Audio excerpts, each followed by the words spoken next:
We are live. We're live.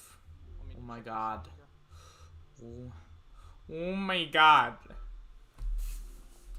Is it good?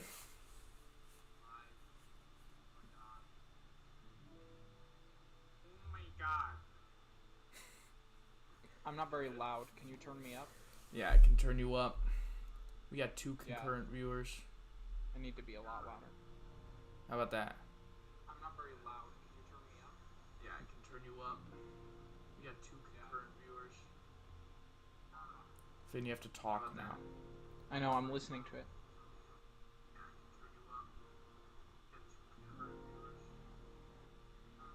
Hello. I know, I'm listening to it. Is that better? Alright, yeah, it's good. Okay. Hello. What's up, Cesar? Is that better? Alright, yeah, it's good. Thanks for coming to my stream. Yo, Cesar. What's up, Cesar? Cesar's an avid supporter. We should give him one of our stickers that we own. We should. Well, only if we reach 20 likes and he's one of the 20 likers. That's right. Yeah, so you got some work to do, Cesar. Drop a like, gang. We got 2 likes. Is one you, Finn? Yeah. There are 3 on my end. There's always one extra. It's bullshit. I don't know where it comes from. Someone's playing some Minecraft. I am. I'm here. We don't have as much to talk about this week. Finn is in the beautiful city of New York. I am. Attending one of the most prestigious film schools in the world, NYU. Oh yeah, what did I watch this week? Oh, I watched The Immigrant. Oh! Yeah, it's okay. Yeah. It's a good little The joke short. at the end is kind of really funny, where it's like, the whole like they go to like the marriage place, and she's like, no, maybe not, and then he just grabs her and drags her in, and then it hard cuts. Yeah, and that's the end of the movie. There's some interesting stuff in that. Like, it is kind of about, like, you know, how hard it is being an immigrant. There's some contextual stuff there. Sure. Well, and just like the difference in culture. Yeah. Generally speaking. That's what Charlie Chaplin's so good at, is like making that stuff funny, but also like universal, you know? Yeah, where like I get like it makes it clear to me how weird Americans feel to somebody who's not American. Right. Even though I'm not, even though I'm American and I'm not from, the 20s. Yeah. Yeah. When was that? Was that in the teens? No. If it was like 1918. 17 or 18. Yeah, it was late teens for sure. Yeah. Let me see. He's one of the greatest of all time. Yeah, 1917. He should be more. Yeah, I was correct. I'm a genius. He should be like more so in the conversation of like greatest filmmakers of all time. I feel that's an interesting take. That is an interesting. That's a very interesting take. I don't think you're wrong necessarily. I haven't seen enough of his stuff. As far as I understand, he's very important. He and like Sergio Leone, I think, don't get talked about enough. Yeah. I watched one. I forget what the guy's name was. Have you heard of the silent film character Glasses? No. I forget what the movie's called. It's called Number Please. Number Please. I've never heard of it. Harold Lloyd. I have no idea, man. He's a silent film star, comedian from back in the day. Number Please came out in 1920. It's pretty entertaining. It was probably the most entertaining. You know, it feels when you've been watching movies that are made in like 1890 and like Yeah. well, That's one of the 1905 coolest for like things is just a like month. how quickly it became such like a different thing, you know? Like it became so much more like narratively driven within just a span of like 10, 15 years. Yeah, and it became like people got like good at it. Yeah. Where it was like, like that movie feels like a real movie. It doesn't feel like you can track like, oh, and we're taking all of this extra consideration to make sure people don't think the train's gonna hit them. You know what I mean? Where like people can actually follow what's happening. I mean, like there's so many like lost movie prints. Yeah. And like there's so many unseen works that could have been huge influences and could have been talked about today. That's always so sad, you know. No one knew how to preserve film back then. Mm-hmm. People were just like, "Oh yeah, it's a good movie." Yeah. Go put it away, because they would. That's the problem with like back then. They pumped them out so quickly, you know. Yeah. So they play one for like a day. All right, it's basically useless to us. People weren't really thinking. You know, a lot of people back then didn't think film was something that could last. That like film. A lot of people didn't even think it was an art back in the day. You know. Yeah. People. It was very interesting. Just like. I find it so fascinating because that's gonna happen like with newer stuff too. You know. Like new things that we don't consider art right now are going to be considered art. Like memes could be considered an art in the future. Yeah, like memes and TikToks and things. Right. I mean, TikTok is like, in a bizarre way, like the next evolution of YouTube in terms of like cinematic, like amateur cinema. But we're just, so like, anybody passive can use towards their it. phone. Yeah, exactly. Because we like, think people of don't it treat as just it like sort of like a fad. Yeah, you know. But it's already reached the point where people are creating like entire like people do like Saturday Night Live.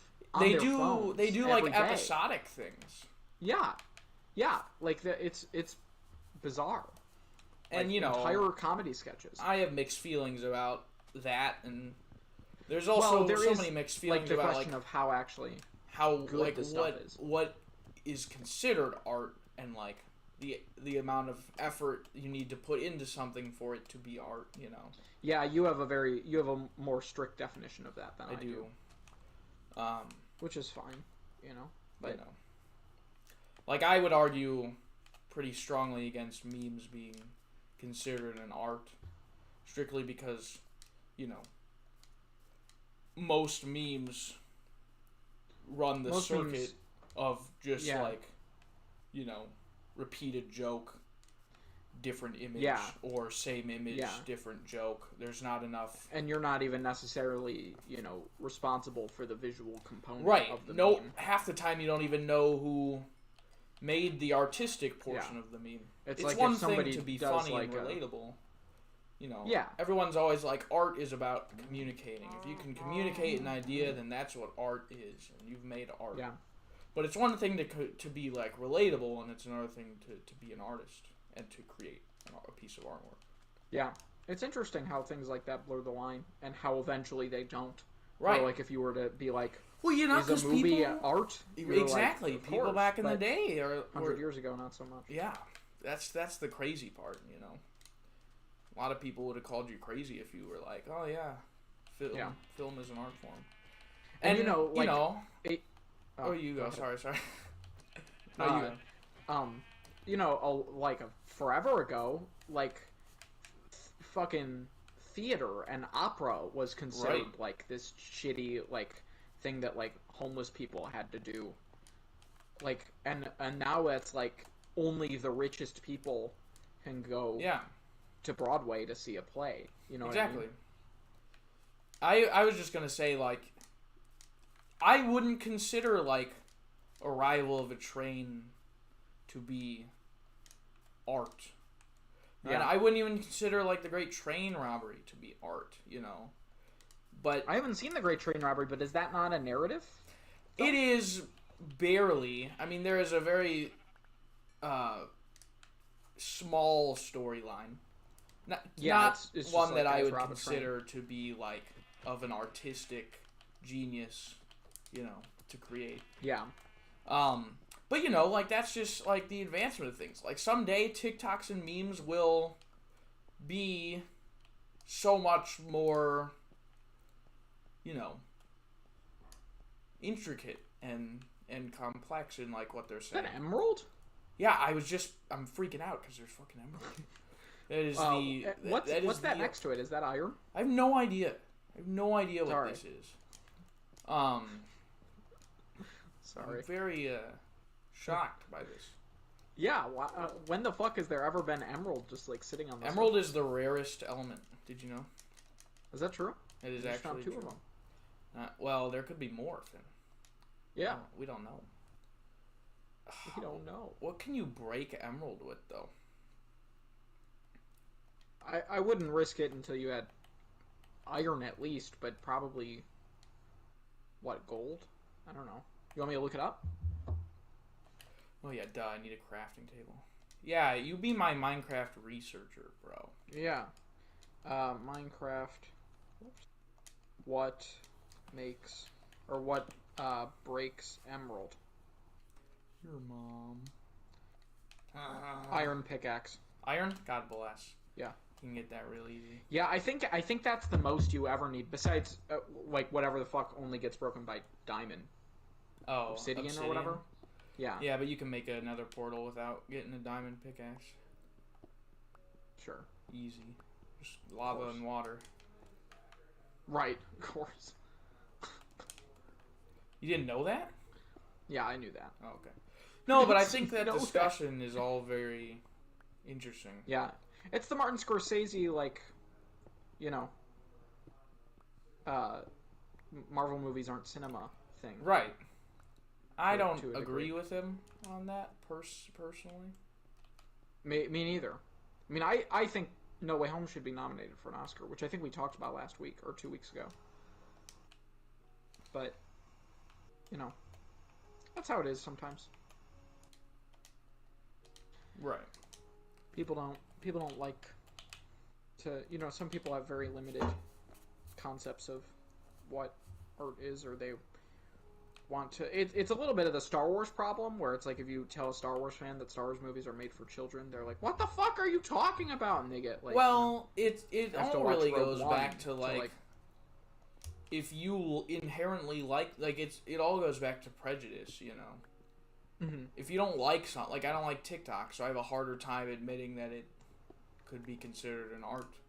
Sure. You know, whereas someone who uses TikTok daily and maybe would make money off of it or is making money off of it, they would be more inclined to say that it is an art. I was talking to my film teacher about that. How it's just, it's all like art critics have to be the least biased human beings on planet Earth, and no one is like that, you know. Yeah. Because we were talking about like, can you fairly critique art, you know? And I really don't think you can. You can't really, but you know, my theory on it, you know, as kind of a critic, I like. I think of it as, I've done a lot of like essays about this in my English class, but it's like you have to. It's the Red Letter Media thing. It's what they're so good at, where you just genuinely, you're just like, anything can be good, anything counts. Right. And once you do that, then you can judge it based on its actual qualities. That's fair. Know, Yeah. if you like all mediums and all genres, if you're willing to accept that, or you know, if you're not a you know, fan of video games, like Mike and Jay don't like video games, so they're not going to talk about whether a video game's good. They're never like fuck that video game, it sucks. They're just like, I don't like video games. That's not my thing. And then they just like don't stick their nose in it. You know? Yeah. So just kind of stay in your lane. Yeah. I don't. Yeah, that's probably a good idea. But no one ever wants to do that because they think they know everything. Yeah, exactly. What's difficult, especially now, in the current age of the internet where everybody has an opinion on everything and everybody's always giving their opinion. It's difficult to. But then then if you really want to be an asshole about it, you're like, well, you're giving your opinion on criticism, and if you think criticism is an art, then you can't say that blah blah blah blah. You know what I mean? Yeah. It's just an endless loop because it's all subjective. Right. Which is another Red Letter Media thing, where they're like, it's a hard science what we do, like sarcastically. Yeah. Because like, there's literally no rhyme or reason to it. Yeah. Movies can do the exact same thing to and one in it like do the exact same thing just as well, and in one movie it can be the thing that like makes the movie suck, and in another movie it can be the thing that makes the movie great. Yeah. It's like I was talking to somebody about Inglourious Basterds versus Once Upon a Time in Hollywood, because they asked me what my favorite Tarantino movie was, and I said Once Upon a Time in Hollywood, and they were like, "Oh, Inglourious Basterds is so much better," and they were like, "Nothing happens in Once Upon a Time in Hollywood," and I had been talking about Boyhood and how nothing happens in Boyhood, and I'm like, nothing's happening in Once Upon a Time in Hollywood, but a million things are happening because it's all building to the climax. Yeah, that's the problem with Boyhood. It doesn't build to anything. Yeah, it does. It never amounts college. to anything, and it meanders and is just nothing. Is this iron? Interesting. I feel like it's got to be. It has to be. I don't even think iron can break it. So you got so far away from the emerald. No, I took a picture of the coordinates. You can't break iron with a wooden pickaxe. I know. I forgot about that. Rich Evans is a dumbass. Oh, Rich Evans. I thank God every day that I'm not Rich Evans. It's fair. Would it be worth being Rich Evans to be a member of Red Letter Media? No. You don't think so? I don't. I really don't. That's raw copper. So it is not iron. It is copper. Which apparently exists now. Oh, interesting. That's kind of lit, though, actually. What's up, buddy? That iron? Where? Or was that in that cave? Or was that like a skeleton? I think that was a mushroom, my guy. Oh. Yeah, they're It looked mushrooms. higher up. Just mushrooms, my guy. Oh. The video's delayed, so like... Yeah, okay, yeah. I see now. Sorry. Chill. Very chill. Did you watch anything this week? I watched the 2 Scooby-Doo, live-action Scooby-Doo movies. Right. Which I've not... I think I saw the first one... I rewatched the first one a few years ago. Oh, yeah? But I haven't seen the second one in a long time. Second one's brilliant. It's so fun. And, the first one, like... It, like, makes me uncomfortable. Why? Just because, like...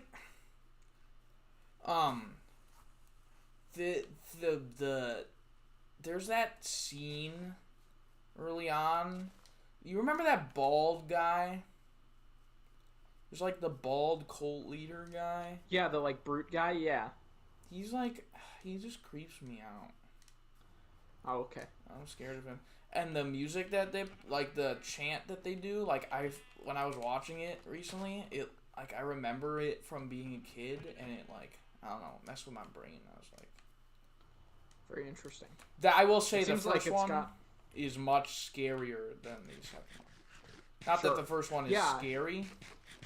But it's scary kind of in the way that the cartoon is, where it's like... Yeah. There's a lot of, like, shots, because, like, you know, the whole thing is, like, the people who visit the island, the college kids, are getting, like, possessed as they leave. Right. And they're, like, weird, robotic, possessed people. Mm-hmm. And, like, they're at the end of the movie, like, all the college kids who have been possessed enter, like, the cult room, while Scooby and the gang are like setting up their plan.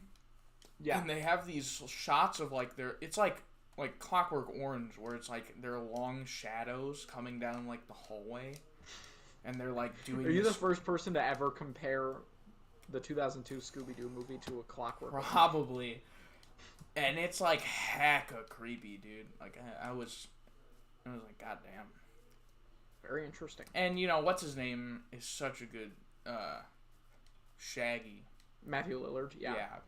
Well, he was so good in those movies that he's become the actual voice of Shaggy in like all the cartoons that have come out. Because he nails it. It's so the perfect Scooby-Doo. Where are you, Shaggy? Like it's not. Yeah. It's so crazy how good he is. I don't know why he didn't do fucking Scoob, but it would have made Scoob 30 times better. Yeah, because the Shaggy for Scoob was terrible. The Shaggy and Scoob ruins that movie. Yeah, it's one of the worst parts of it. There's a lot of other things that ruin that. No. None. None? I was thinking back, though, and that, like, Scooby-Doo, Where Are You theme song part. Oh, yeah. I forgot they did that. That was so lit. Yeah, that was chill. There's a lot of good things in Scoob.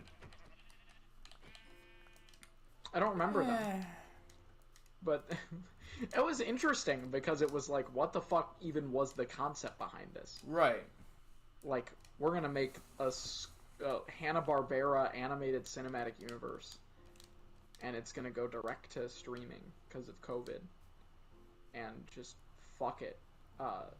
What's that comedian's name? The black guy who Michael like had a Che? stroke or whatever. No, the guy who had a stroke or was in a car accident or something. Oh, Kevin Hart. Weird. No. What is that guy's name?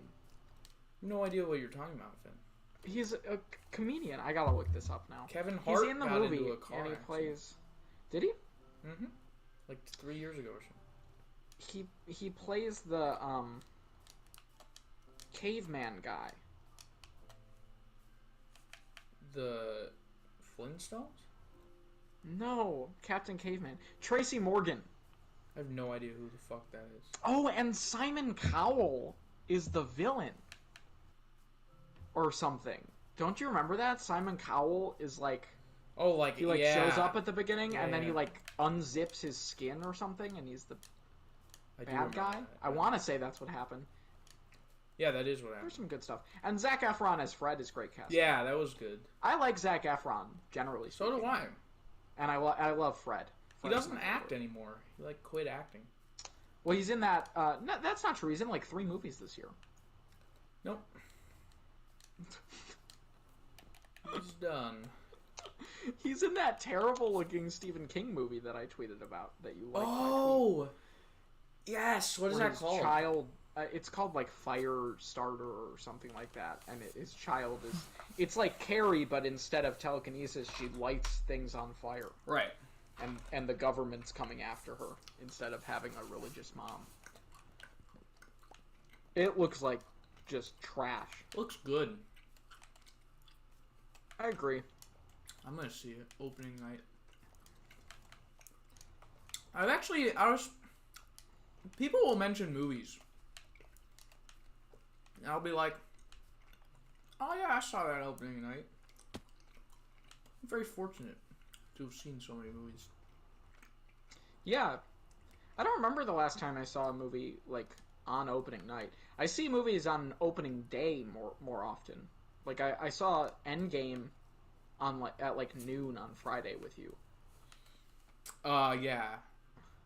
And that's when I saw Spider-Man. And when we saw Infinity War, we went to the 6 o'clock screening, but we snuck into the 5 o'clock. Right.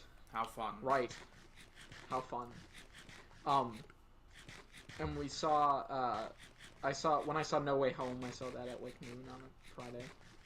And I saw Uncharted the other day at noon. Uncharted. You know Uncharted is in Fortnite? No way. You can play as Tom Holland. Uncharted. Oh yeah, you can do either Tom Holland or the game version, and same with Chloe. and they didn't even bother to put Sully in the game. What'd you say? They didn't even bother putting Sully in the game. Yeah, no.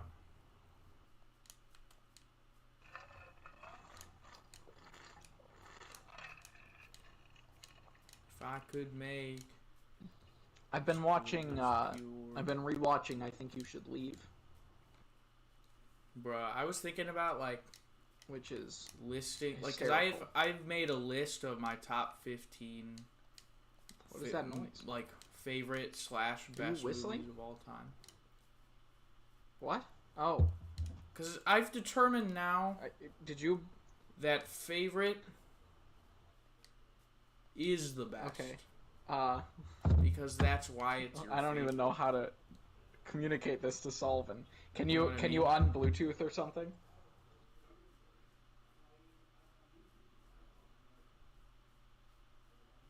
Hey, Finn. I can't hear you. What's up? So cool. Disconnect.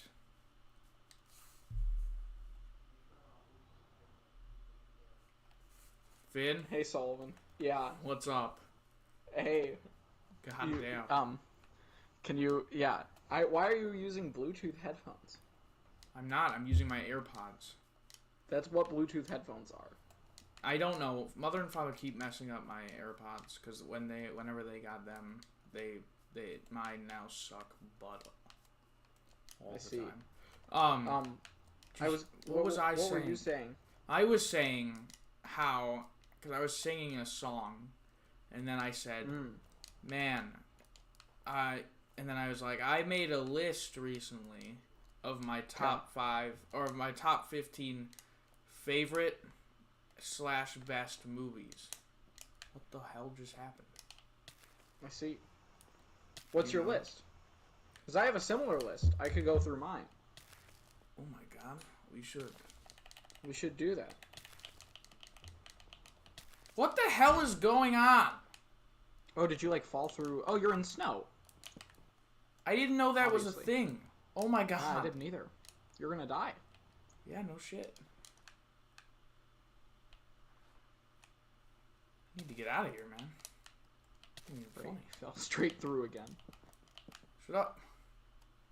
I don't know how I'm behind. supposed to navigate. Like, jump at least. I can't fucking jump, bro.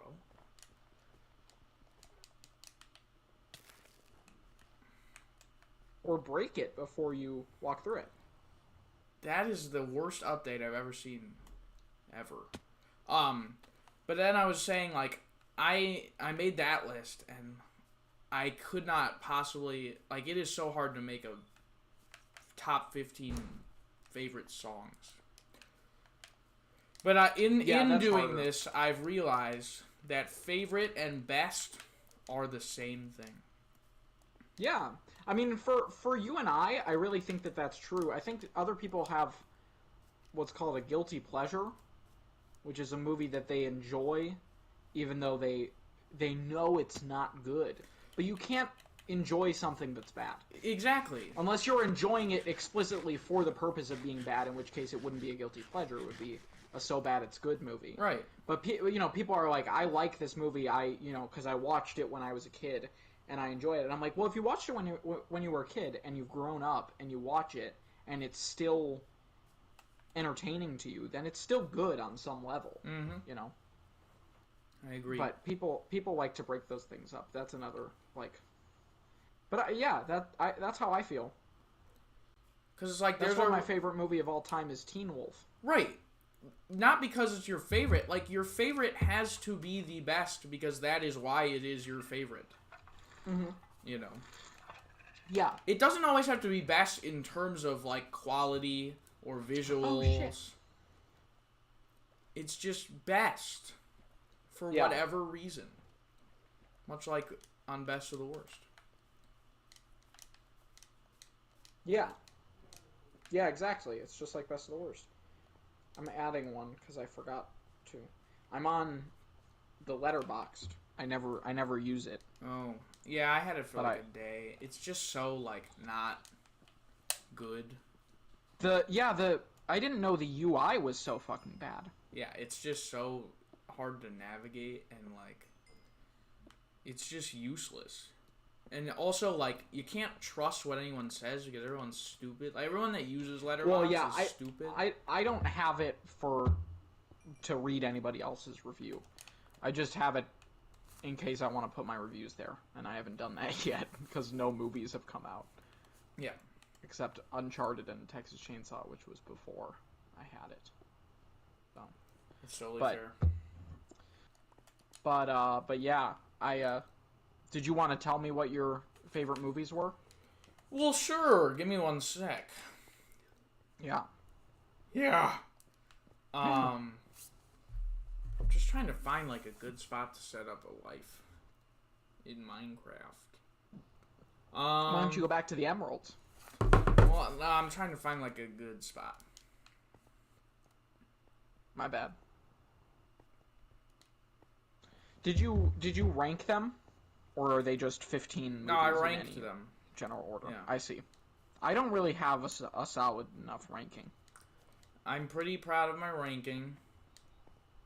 I spent a lot of time. Because, some of them go back and forth.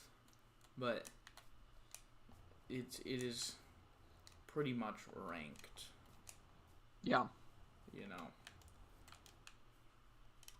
My number one... Well, what should I start with? My number one? Because I feel like my top ones are more predictable. So I would rather I don't care. Yeah, do whatever you want. My number one is Eternal Sunshine of the Spotless Mind. Right. Of course. I could have predicted that. It's not a perfect movie. But it's not even close. Right. To like my top, obviously. But I appreciate it for reasons, but also just the way it's filmed. It's so like imperfect in its style, and like there's so many mistakes in the filmmaking, but it all just works so good. I don't know why. I don't know how. But it's just such a striking movie. It is a really, really good movie. And, it's such a great story. Especially between Jim Carrey and Kate Winslet. Like, that just... Yeah, I mean, those two are fantastic. Those characters and those, the performances. And the score is great. The score is so unbelievably good. Yeah, and the script is very creative and,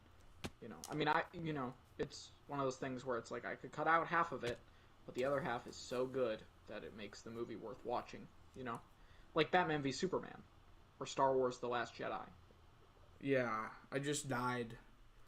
Yeah, I saw. Very sad. It's okay. I don't know why you made that jump. Because I'm a giant dumbass. I'm sorry. I respawned in a lit location. Holy Jesus. Oh, I see. Oh! Pretty crazy, huh? Mm-hmm. Oh, it won't even let me walk. The world's not even formed. What the fuck? This is so lit. What the hell is this? Just gotta give it a few. It's kind of cool, though. And it's kind of cool. Nighttime now, so that's cool. Do you know where you died? No, I have no idea. I was like at 5,000, negative 5,000 or something. So of course that's my number one. Yeah. Great movie. Should I say? Yeah, mine? You say your number one. I mean, I don't know. My number one is. List. I don't have them ranked, but I can approximate. My number one is Teen Wolf. All right. The greatest movie of all time. We've actually reviewed both of these films on our YouTube channel.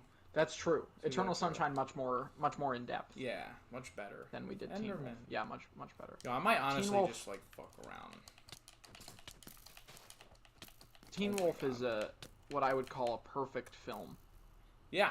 It has no flaws, even a little bit. Well, it does have flaws, but No, it in a doesn't way really. that it's not really a flaw, and it more so becomes just like part of the charm. Yeah, I mean, you could say that, or you could just say it doesn't have flaws, which would be more accurate. Okay. No, I mean, I genuinely don't think it has flaws. You're probably right in saying that it does. It has many problems. I can't think of one. I can't think of a flaw. Story-wise, I think it's really fantastic. It's a perfect script. It's a perfect script. Yeah, it's one of the greatest scripts ever made. Yeah, but I agree. the technical things could be stepped up a bit, and a lot of continuity things, and I don't even think acting is a big problem. No, the performances are pretty fantastic. much overall. Pamela is the worst of them. Pamela is the most difficult to watch, kind of. Yeah. She has some moments where she's like at the party where she's like, Mick, you gotta look at this, and you can tell she like has no idea what she's looking at, or telling him that he should be looking at. But like, you've already seen two women writhe on the ground, tied up, covered in yeah, they show it whipped cream. That's it's happened weird 4 thing. times at this party. But I think also they could have casted some better people for the basketball team, just in general. What? And I think they could have recasted, what's his name? The kid who's like quiet and doesn't want to talk to Scott after he becomes a wolf. No, Lewis is great. Nah, I mean, that first scene where it's him and Styles in the car and they're trying to get the keg of beer. Mm-hmm. It's not working. I disagree. I love that scene. And I love the scene when he's in the car with Scott and he goes, Why don't you go for Boof? She likes you. That's Great a good line. scene. Yeah. I'm Clementine. That's my version of I'm Clementine. Well, that's just like mundane line of dialogue. But yeah, I don't know. I think that continuity error that I just brought up, I forgot about that, but that is a technical flaw. So it is.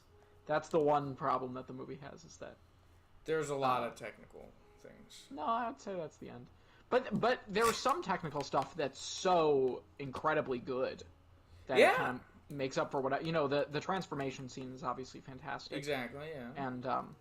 And the second transformation scene when he's on the basketball court, less fantastic, but very good. Some of the body doubling stuff is kind of obvious, where it's like, oh, that's not Michael J. Fox. But oh my God, there's so many fucking mobs. No, but like that stuff, and I think the town they do a lot of. As weird as to say, like they set the atmosphere pretty good for like the small town and how they kind of all rally around this Teen Wolf figure. Yeah, it feels one of the things that I love about that movie is that the protagonist and the town and the situation is not that he's down on his luck and pathetic. It's not that the town is this tiny it's not like Footloose or something where it's this tiny little town that has like a locked in way of thinking. It's just like most people kind of know each other. They're right near the high school. He works at the hardware store, so people know him through that. But there's people at the school, like the theater teacher doesn't know who he is. But, like, some people do know who he is. And he's not, the 13th man on the basketball team. He's a starter. It's just that the basketball team's not great. And, like, things like that. Yeah. That are, like, just, he says, he's not like, oh, my life sucks. He's just like, I'm so sick of being so average. Like, and that's a unique kind of problem for a protagonist to have. That is a great line. And Michael J. Fox does a great job. Yeah, I like what you said about him, like, not being necessarily, like, down on his luck. Because, just because the girl doesn't like him doesn't mean, he's the biggest loser ever. You know, like you said, he's still a starter on their basketball team, He's complaining when he doesn't have a lot to complain about, which is how the like magic fix to his problems ends up being very superficial, and he's like, oh, actually my life was fine. Yeah, it all goes into that. Yeah, I mean, really, it is just a phenomenal screenplay. It's such a good script. Yeah, so good, and it's so and the score is fun. fantastic. It is very fun, and the premise is so great, and like, and it flows so nicely. Like, it's so quick. It's a movie where like I wish there was more, you know. Yeah, it's a nice like hour and a half, like. But at the same time, succinct little. I am glad there's not more, because it really is sort of perfect. Like, every scene serves a purpose, but also feels really fun and, you know. Yeah. New. I'm the worst Minecraft player ever. Did you die again? Oh yeah, there it goes. That's fine, it's nighttime, you got fucked. Once it's day, you'll be fine.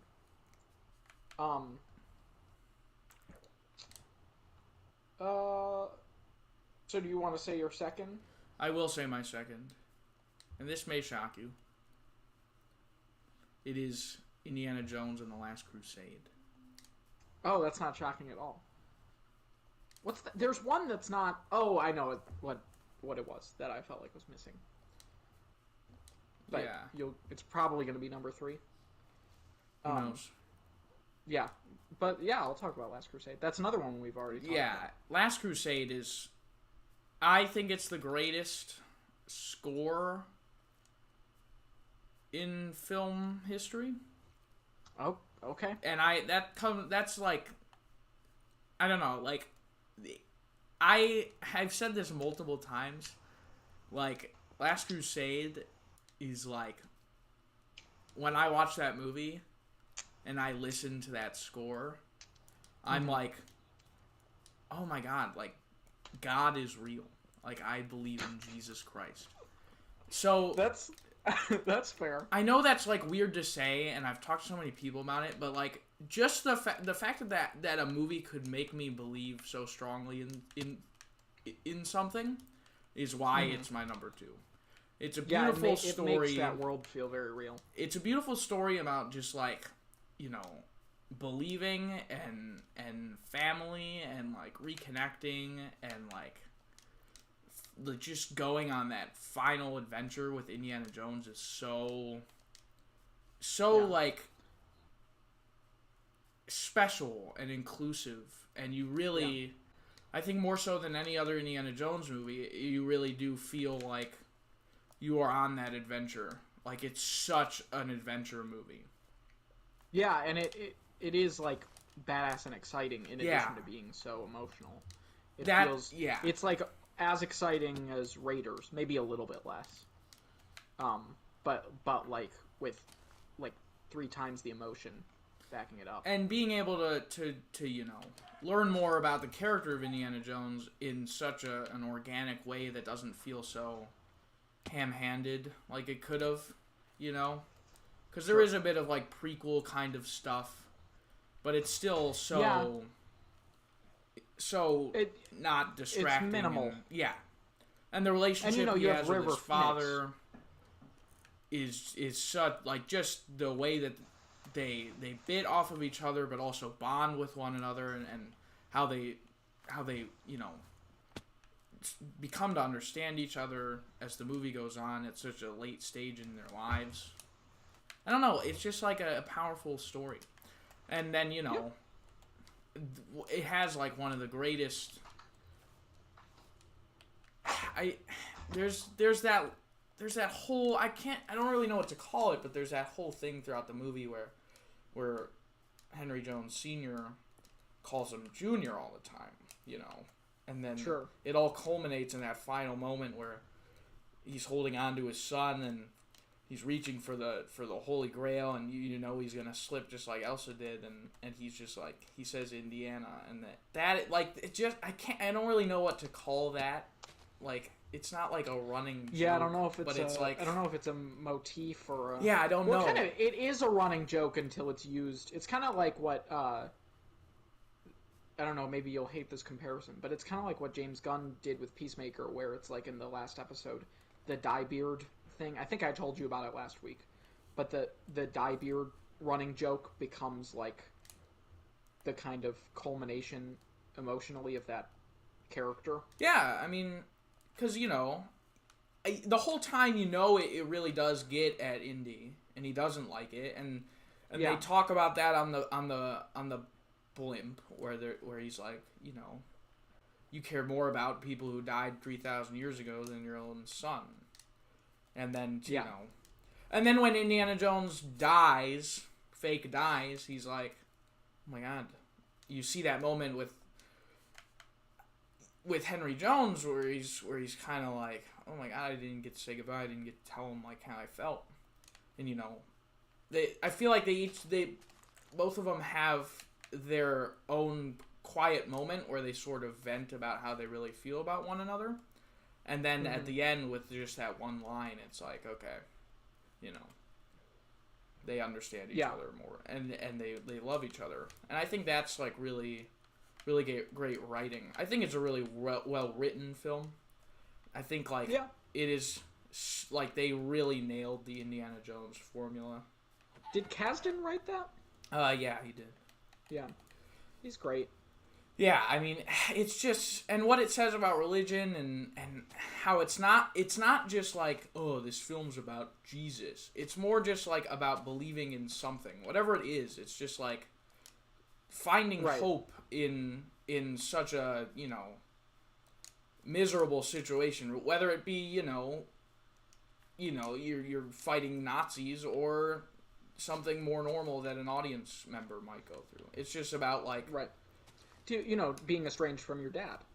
Right, exactly. It's just like, it's like what's his name said at the end. He finds illumination.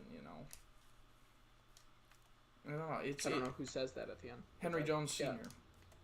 Oh, he does. Yeah.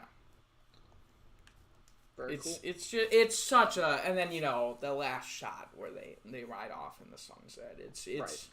It's such like a storybook ending. Yeah. For a film it's a great ending to a trilogy. Yeah, for a film that was a part of like such a big chunk of my life and sort of still is, the Indiana Jones really never left my brain as being like, I mean, Indiana Jones is a big reason of like how I act today. Like I always say, like movies sort of shape like how you are as a human, and I have no doubt that Indiana Jones probably had some influence on how I lead my life, but also Steven Spielberg has had a bit of an influence on like how I approach filmmaking and stuff. Right. More so back in the Spielberg's day, great. like I used to really idolize him, and I had a couple of his biographies. Idolize. Idolize. That's what I said. Well, now I know, but like, idolize. Oh, I see what you're saying. Like the idol. Like from Indiana Jones. And there's that famous speech where he talks about writing a screenplay, and when he was in his room, like, I stayed up all night. He was flying, and that I remember seeing that when I was like 10 and being like, oh my god, like. Steven Spielberg is the most diverse director to ever exist. Yeah, he's done He's underrated in the GOAT argument, which is strange because 100%. people love him. But like, they think of him as blockbuster man, unbelievably versatile. Yeah, that's why. It's because people don't want to give the guy who made Jaws. Right, but if you looked at Jaws, if you looked at Raiders. There's so much more, like, that love Jurassic triangle Park is fantastic. in Raiders is so, complex and so unlike that kind of movie, That's really what Spielberg did, is he brought, like, a level of humanity and emotion to action blockbuster than there was before. Like, that's what's missing from, like, Mission Impossible movies and... Well, Mission Impossible has a decent amount of, at least, intelligence. Maybe not so much emotion. but you can't be having emotion out of Tom Cruise. Right, that's the problem. Mission Impossible is goated. You can't be speaking negatively of Mission Impossible. I mean, it's not on that level of Raiders or Jaws. No, it's not. It's not as. There's no Mission Impossible movie that's as good as Raiders of the Lost Ark or Last Crusade. And like any of them. I'm writing an essay right now about like Indiana Jones and religion and how he sort of like how not just Last Crusade, but like all three of the movies is sort of just his journey to discovering, what he should believe in and how he sort of welcomes. Because there's that line in the first movie where he's like, I do not believe in hocus pocus superstition, and then he experiences, the Ark of the Covenant, and he sees the way the stones impact and affect the town, and he says he understands its power now, and then, Last Crusade, the Holy Grail, like saving the man he loves the most in his life, that's like really where he begins to understand. And I find that all very interesting. I think I don't consider myself to be a religious person, but I find it very fascinating. Yeah. But yeah. Good movie. Such a good movie.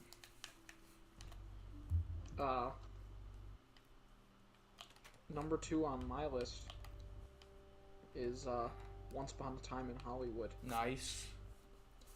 I think that is my third. Yeah, it's my third. Oh, wow, that's your third. Okay. Jeez. What did you think? Well, we'll get to it, because it'll be there. Okay.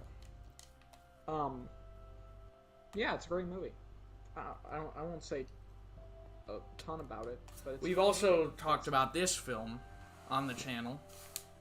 Have we? In our 2019 in review. Oh, yeah, we did. So, it's that's great. I wouldn't call it a nearly perfect movie, because we've talked before, I would cut 20 minutes out of it potentially, but I've never there are very few movies that I care about what's happening in that I've been like as invested in. Yeah. As Once Upon a Time in Hollywood, just like as its own movie. I wasn't super excited about it going in. Mm-hmm. And then I was just like, this is like, I'm so captivated by Rick Dalton and Cliff Booth. Yeah, it is one of the fastest moving 3-hour movies. Yeah. Ever. Yeah, it's like, here's how to make a 3-hour movie where nothing happens. And that can be said for the most enthralling thing ever. Most of Tarantino's work. Yeah. There are very few Tarantino movies that have as little going on in them as Once Upon a Time, though. Yeah, the other one would be, I would say, really only like, what's it called? Hateful Eight. Yeah, I was gonna say Hateful Eight, because that's mostly just people sitting around while they like kind of generally try to figure out what's going on, but like. And that movie mostly they're just chatting. Fantastic. It's good, but it's not nearly as good. No, it's not. It's not top 15 level at all, but it is. No, but it's a good movie. It's like middle of the road on my Tarantino list. It's like it's better than Django and Kill Bill 2 and Inglourious Basterds, but like not as good as Reservoir Dogs or Kill Bill 1 or Kill Bill 1 or Once Upon a Time. Kill Bill 1's so good. What a goated movie. Such a great movie. Yeah. Yeah, Once Upon a Time's great. I won't spend too much time on it. No, just just that ending, all of it paying. Yeah, off. the climax is. It's one of the most satisfying movies ever. I think I would say the climax of Once Upon a Time in Hollywood is my favorite scene from any movie. Oh yeah, that's I think fair. I would say that.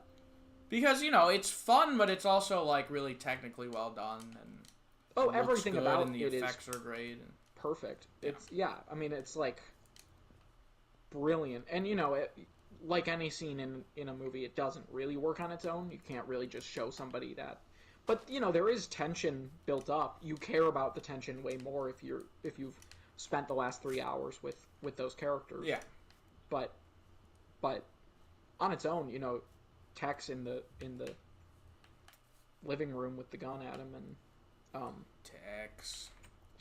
and the dog on the couch and all that, and Yeah. it's all building up, and Brad Pitt's stoned out of his mind. Well, just the way that they set up the dog, and the way they set up that cigarette, that acid cigarette. It's all... Yeah, they set up everything. So they set up good. everything. On a lot of levels, it is a perfect movie. Yeah. I just think Margot Robbie's role is far too heavily featured for what it ends up amounting to. I have my own opinion on that, but... Yeah. In that sense, you kind of like it more than I do. Yeah, You actually like every part of it. That Bruce Lee scene is one of the... That movie has like 4 or 5 scenes that are like in my top 10 scenes in any movie. God, I don't know what I would do for top 10 scenes. I might have to make that list. That'd be fun. Yeah, I have no idea what I would put. Dude, I don't think I could ever make that. We should the transformation scene in Teen Wolf. We should become. We should do Watch top Mojo. 10 We should do YouTube top 10 videos. list. Yeah, or YouTubers. I would do that. That's a great That'd be idea. kind of fun. It's fun in theory until you actually Yeah. Until you've done like the 5 that you want to do. Right. And then you're like top 10 anime chefs. And you just want to die. Yeah. But I do. I love that movie, and the Bruce Lee scene's great, and the entire Spawn Ranch sequence is amazing. And Yeah, Spawn. Talk about tension. yeah, God. and all of the stuff with Leo on set is incredible. There's so much good stuff in that movie. Yeah, it is incredible. Go ahead. Well, I guess your number 3 is Once Upon a Time. So Yes, it is. Well, you have more on your list, so you say your number 4. Well, wait. What do you have? I only have like 11 or 12. Oh, okay. So say your number 4. My number 4 is The Secret Life of Walter Mitty. There it is. That's the one. This film I really credit as like being the reason I really got into movies and like making them, because I really just love Ben Stiller and what he did as like a director. And I at that time was an actor, like that's what I wanted to do with my life. And Ben Stiller, despite being an actor, made what I think is one of the greatest movies of all time, especially visually. It looks so good. And just the story, it's just I'm such a, as weird as it is, like I am a very story-driven person, and like I love like really sad protagonists that become like that really find themselves. I enjoy those. Yeah, he kind of has like Joel from Eternal he's Sunshine very Joel-like vibes. And I just like the journey to like find himself and all the Sean Penn stuff, like all on the basis of Life magazine, and just like the motto of Life magazine is such a powerful message, and it's just, it's hard to describe. It's just one of those movies where it's such a fun movie, and it's such an emotional movie, and you just really root for the main character. Ben Stiller is so likable. And it's just so damn fun, with the helicopter. It's got everything you would want. That's the thing, like that helicopter sequence. Right before that, you have, I mean, in that same sequence, you have what's her name singing the song about how he needs to adventure out and do things differently. That's really where he takes that step, and it's very impactful. And then you immediately follow that up with the jokey fat guy who's like, you gotta jump off the. It's almost like you're on this adventure with him, and you and Ben Stiller don't fully realize the adventure you're on until you're back in New York. And when he's talking to his mom about the piano, and it's I don't know, it's just such a beautiful movie.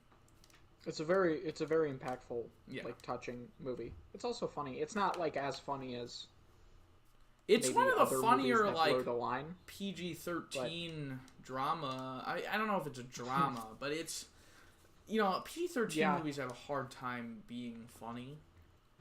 Mm-hmm. And I think it does a pretty good job of it. Yeah. Good movie. Good movie. I guess my next one, because I won't include my numbers, but would be Pee-wee's Big Adventure. Classic. Which is another perfect movie. Yeah, that is. I mean, one of the greatest. Every joke is funny. Everything in it is great. I mean, it's Tim Burton's best movie, which is saying something because Tim Burton has made like 6 or 7 incredible movies. No, shut up. Batman and Pee-wee. He hasn't made any in a long time. And Beetlejuice is great. Edward Scissorhands right. is fantastic. Batman Returns is great, and Ed Wood is great, and Pee-wee. That's like 6 or 7. I don't love Beetlejuice. Beetlejuice is really good. I'm more of a Sleepy Hollow guy. I've never seen Sleepy Hollow. Neither have I. Okay.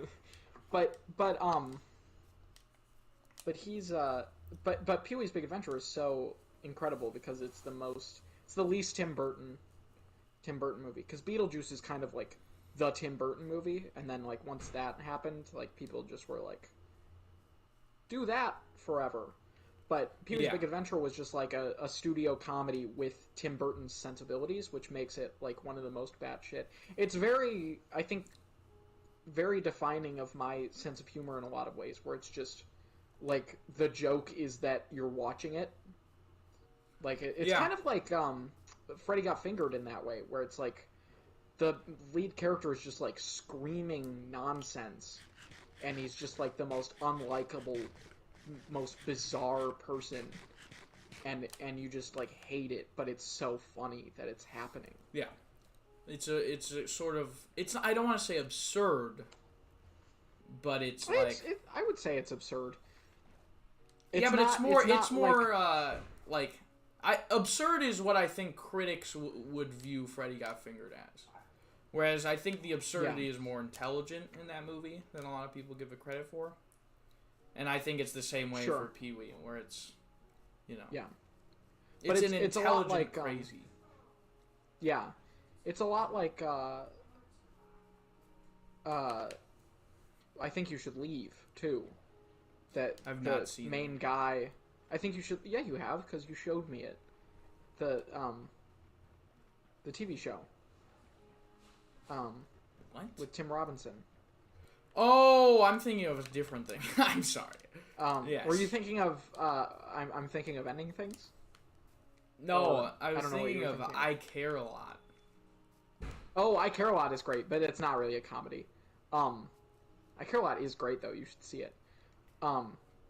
But I Think You Should Leave is very kind of Pee-wee-esque, where it's just, like... Yeah. Again, it's like, how does this guy exist? It's more of like, how is this guy the basis for a movie television show? You know? That's the thing with Pee-wee. Yeah. It's like, how the hell did... Pee-wee is like, what the fuck is this character even supposed to be? Right. Like a, like mentally challenged adult man, but everybody treats him like he's a normal guy.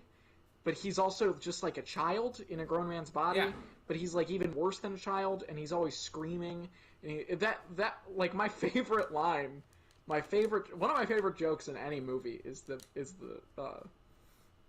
pen joke, where he has the pen, and he goes he's like listing off all the because his bike gets stolen. What's the significance? And he's like listing off all the things. He goes, Exhibit D, a pen.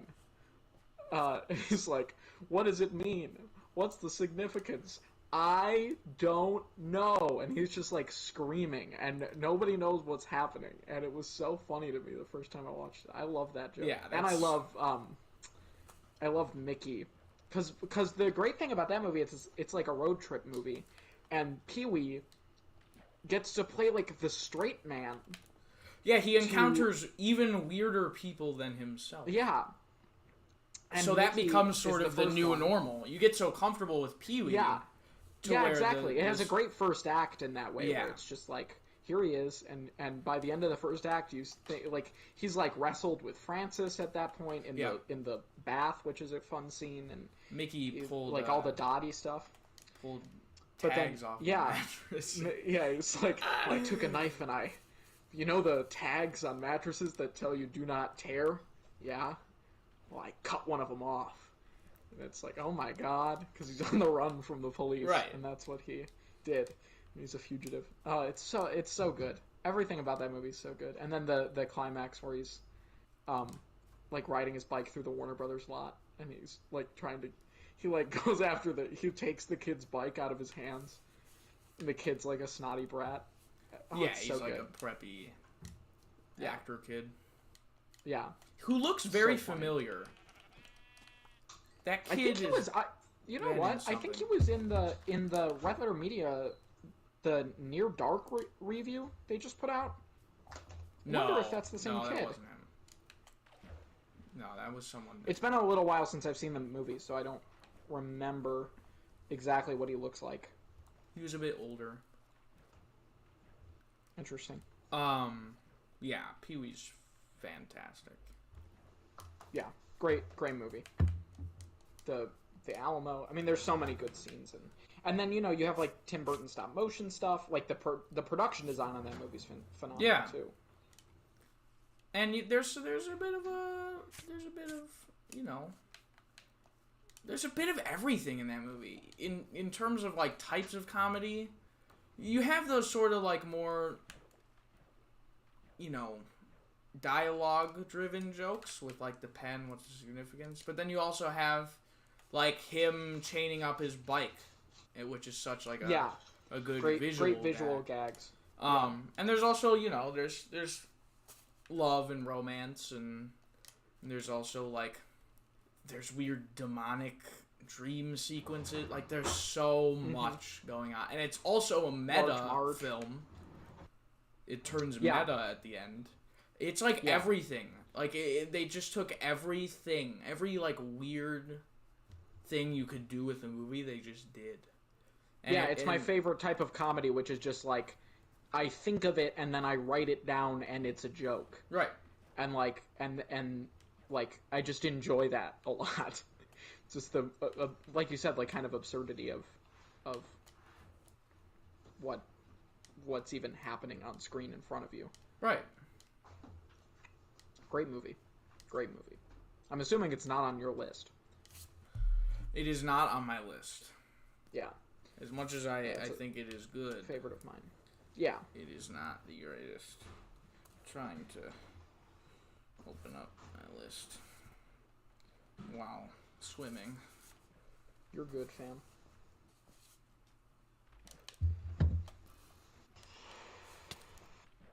Fuck. And now there is a skeleton after me. I wonder if I can figure out who that kid is.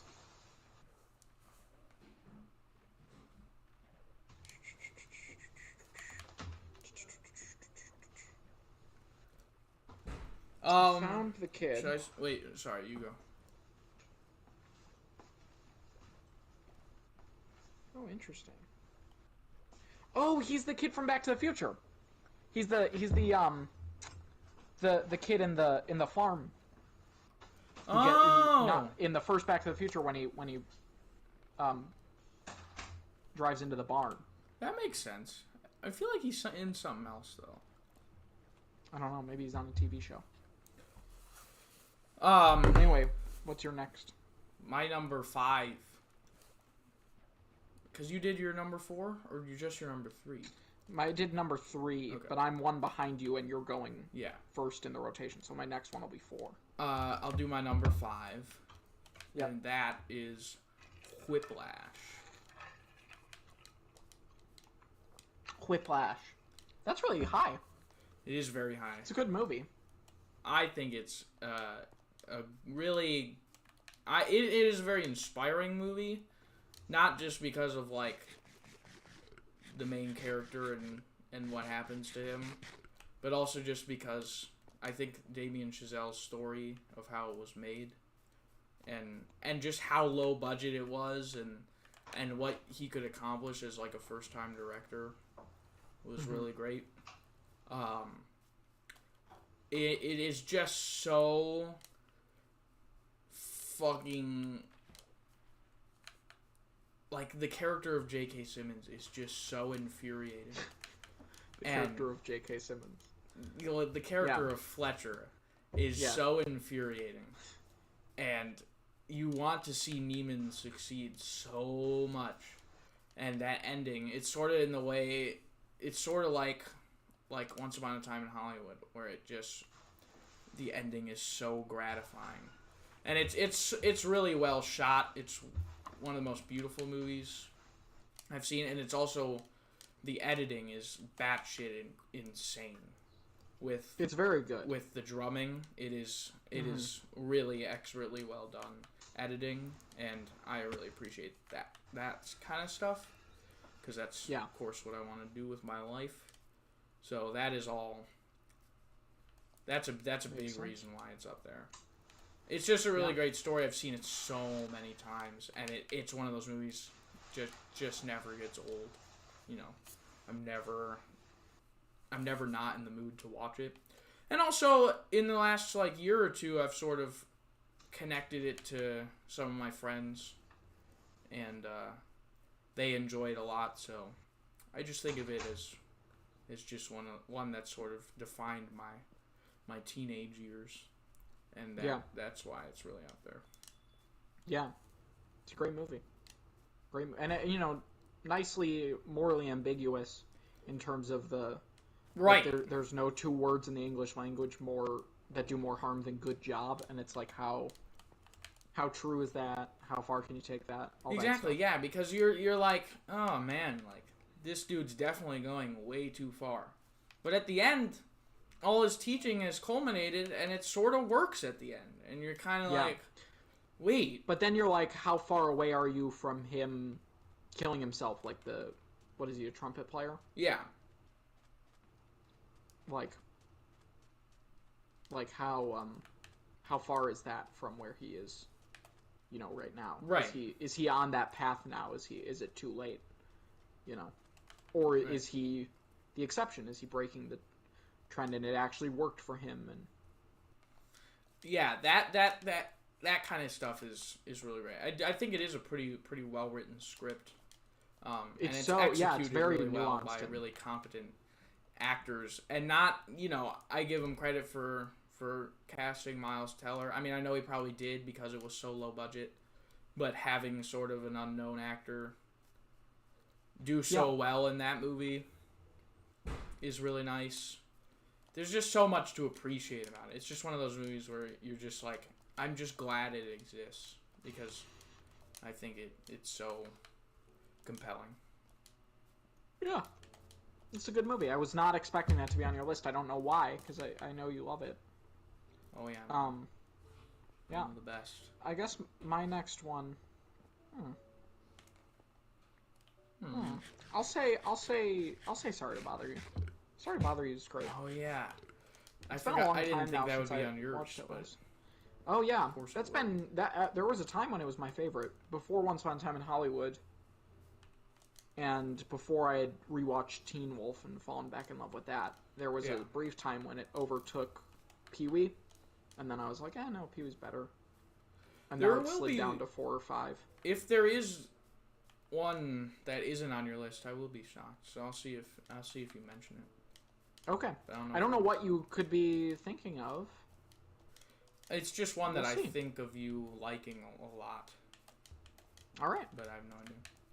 We'll see. It would be good to hear it, because I might have just not thought of it, because I didn't, It's definitely possible. But yeah, Sorry to Bother You is a phenomenal movie. The experience of watching that in the theater for the first time was very, it was just a great movie. I mean, it's not like this nostalgic memory I have. It was just like, oh my god, this movie's so good. Oh, so lit, Cesar. Thank you. This. Yeah, thank you, Cesar. Hope you're enjoying the convo. Anyway, sorry, Finn. You're the only person watching. God bless you, Cesar. Mine says we have a 4th like. Mine only says 3. But still, that means somebody else liked it. Unless you did. No, I did not.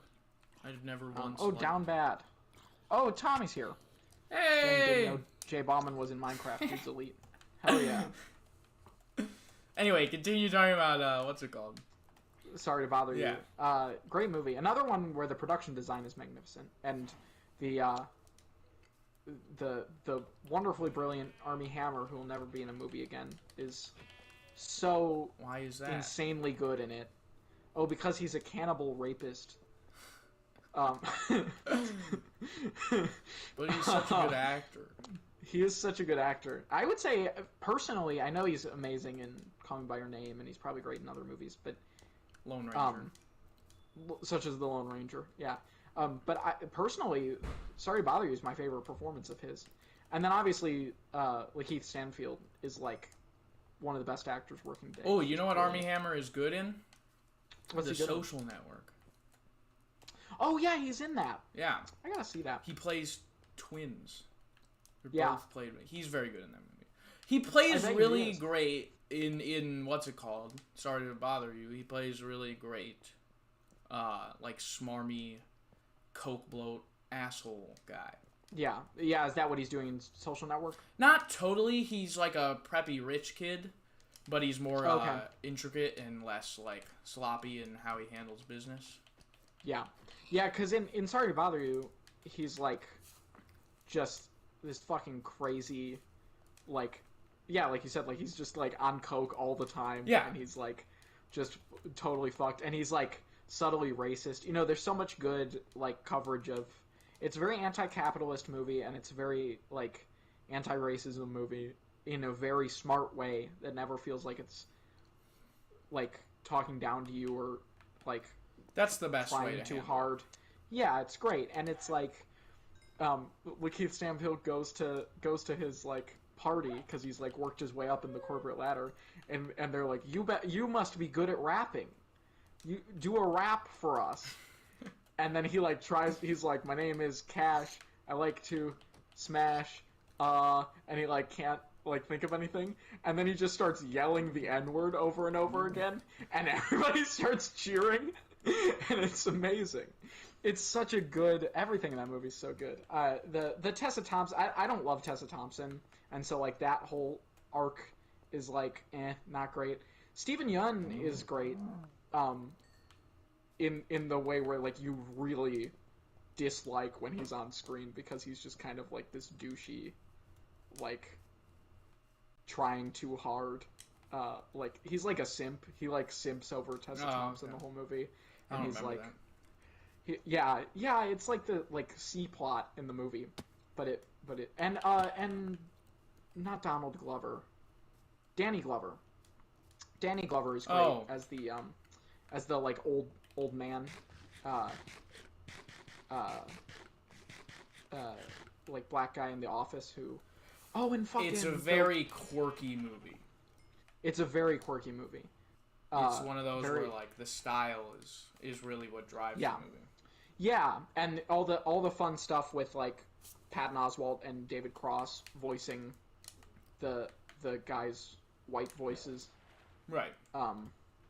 There's the one guy who works in the like the nicer office above who you never hear him talk with his real voice. It's always Patton Oswalt, even though he's a black guy, and because he just like knows not to use it in that setting. Right. It's great, and there's a good. Oh fuck! That's another movie I should put on the list. Space Cop. You're putting Space Cop on your. Yeah. Alright. I love Space Cop.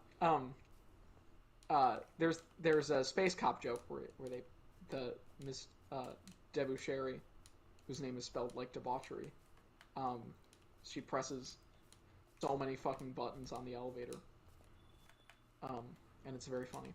There's a lot of good stuff in that movie. It's a great movie, and the production design is fantastic, and it's just smart and good. I love it. And it has one of the best twists in any movie, which I won't give away. Oh hey, it's me. He needs to stop, or else I'm gonna fucking get pissed off. Anyway, continue your discussion. I don't know how much you heard, but I said that the twist is great, and Big Fire Red Engines is the greatest movie of all time. Tommy, you missed the start of our list. We talked about Big Fire Red Engines for 20 minutes. Yeah. You dumbass. They can't hear you now, Finn. Hey, we got our first foreign message.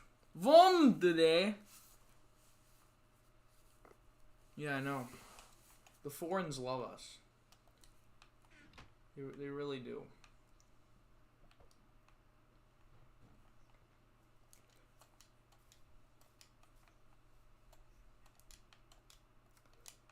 Why did it shut down though?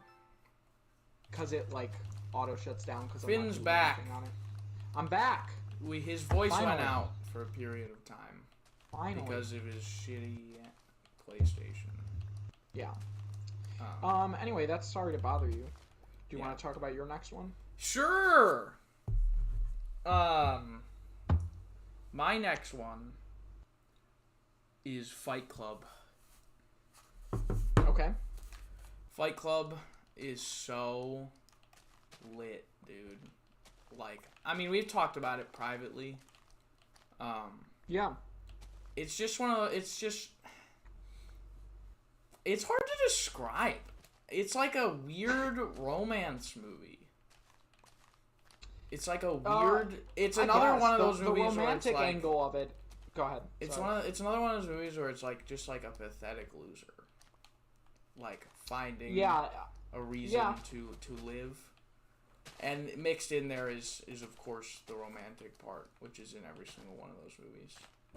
Yeah, but unlike Eternal Sunshine, it's not the front and center. Right. Like, I would say the romance is kind of the least important takeaway from it. It's the least important, but it kind of is the most important because in a way it's sort of the reason why all of it happened in the first place and sort of the driving force of it all, you know.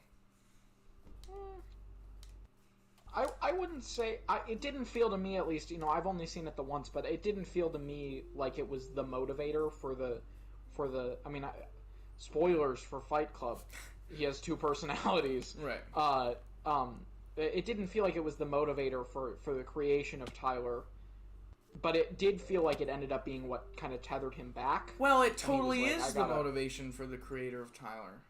Because the creation of Tyler is just someone who is willing to put himself out there and, like, do the things he wants to do in bed and you know.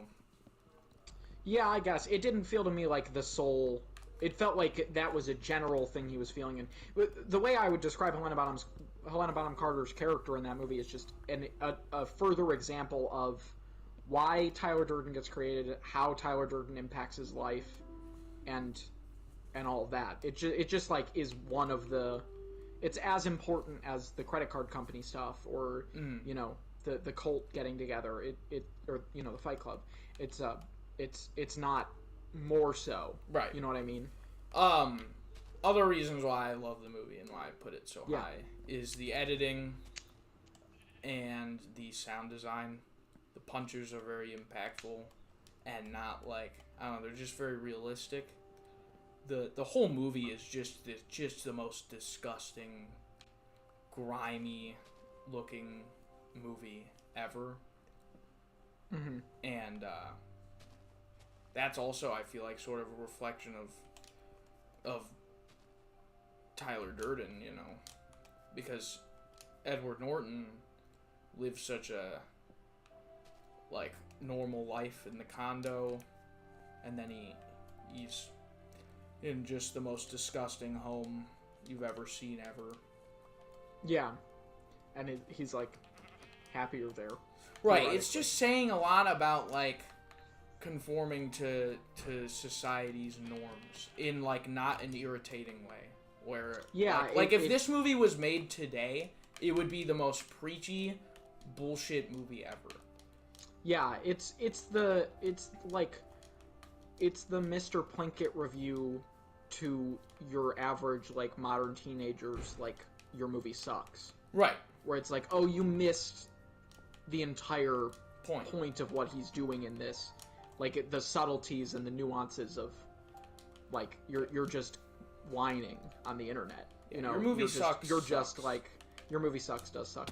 But, like, it's that equivalent where it's like, yeah, fuck society. And it's like, no. It's not saying, like, fuck society. It's just, like, making points about the impact that society has on people. Right. And, you know, norms and how that influences the way that people are built and changed. Like, that's the best stuff is when it says, here's how it is. And it's not taking a stance, it's just showing it in a way that... Yeah, it's very much just, like, think. you make up your own decision. Yeah. And I love that. That's great. And gotta give a shout out to my homie Meatloaf. Rest in peace. Rest in peace, Meatloaf. His character in that movie is so great, and when it takes that, like, cult turn, and he, like, realize, like, that's some of the greatest stuff in movies. Yeah. In movie history. He's like, hey, I joined this thing called the Fight Club, and he's like, yeah. What? It becomes, like, a whole industry, and he doesn't even know about it, you know? Yeah. All that stuff is so shocking at the end and where fun. he's flying across the country and he, like, walks into bars and they're like, hey, Tyler, and he's like, what the fuck are you talking about? Is so cool. I mean, even knowing the twist, it felt like Whiplash. You know what I mean? Right. Not the movie Whiplash, but literal Whiplash. It felt like such a, like, bizarre shift it's insane. in things. It's a great movie. It is. It's so fantastic and fun. Yeah. And you know, it's funny too. Yeah. In sort of how disgusting it is. Like, I'm thinking of when he quits his job, you know, and he's like he's in the office and he's like beating the shit out of himself, and he's just like, now why would you do that? And the boss is like, who the fuck is this guy? It's just like such a unique movie. Yeah. And clever and, you know. Yeah. Different, creative. Hey, Louie. Louie! You got a PS5. Hey! He's talking about not getting Let's one go! last time. So lit. Congrats, Louie. That's insane. Congratulations. I don't have one yet. Hard to do. Also don't but have you don't want $500. one. Yeah, no, I want an Xbox though. Do you? So that Why do you want an Xbox? I want to play the Indiana Jones game. Right. I'm very excited. That's fair. By the time that comes out, though, that'll be easy to get. I mean, you I know, hope so. money-wise, you'll have to have $500, but... Who knows? Maybe I'll get one from Josh Klein for $50. That Indiana Jones game is not coming out anytime soon. They'd be more likely to make another Lego Indiana Jones than to get the Bethesda... Like, that, I think that would come out sooner. Is that all you have to say about Fight Club? Yeah. Just, you know, it's Fight Club, man. It's great. It's just Great movie. so... For those of you who are new, we're talking our favorite movies of all time. Miscellaneous by Tom. Bye, Tom. My next one on my list is recent favorite of mine.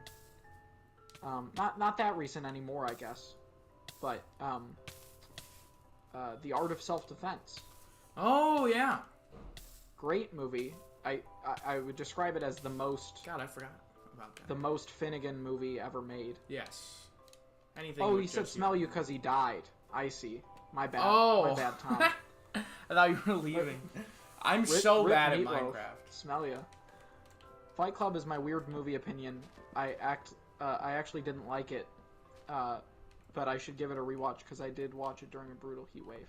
I saw Fight Club for the first time recently. Sullivan showed it to me, and I said that was really, really good, but it wasn't like 100%. There is something about it that like doesn't. I think David Fincher is kind of like the Coen brothers, where like I think he just might not be 100% on the same wavelength as me. But That's my guess. You told me like you thought about Fight Club a while after. Yeah, I definitely liked Fight Club more than any of the Coen Brothers movies I've seen. I think it's a lot smarter and has a lot more stuff going on than like Fargo or Oh Brother Where Art Thou or Big Lebowski. I enjoy Oh Brother Where Art Thou. That's my favorite of them. Yeah.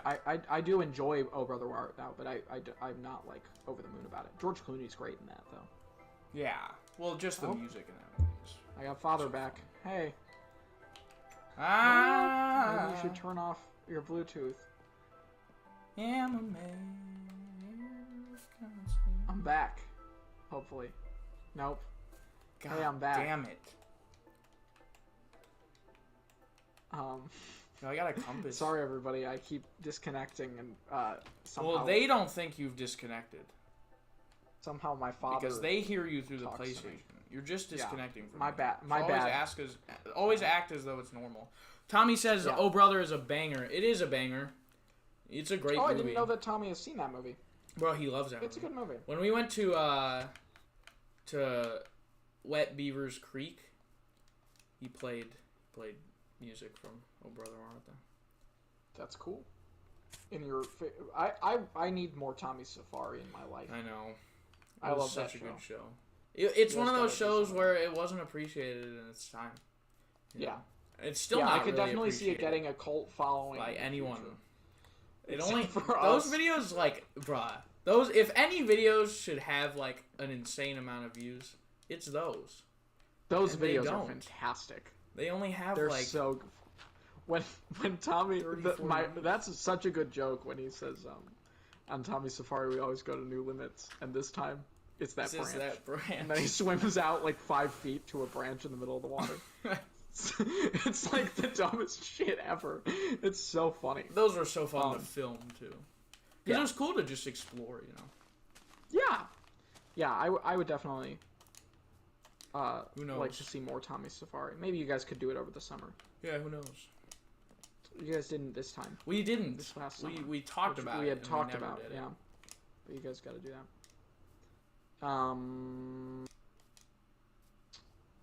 I'm down, Tom. I would go oh. back. That place was lit. The Art of Self-Defense. Oh yes. Great movie. One of my favorites.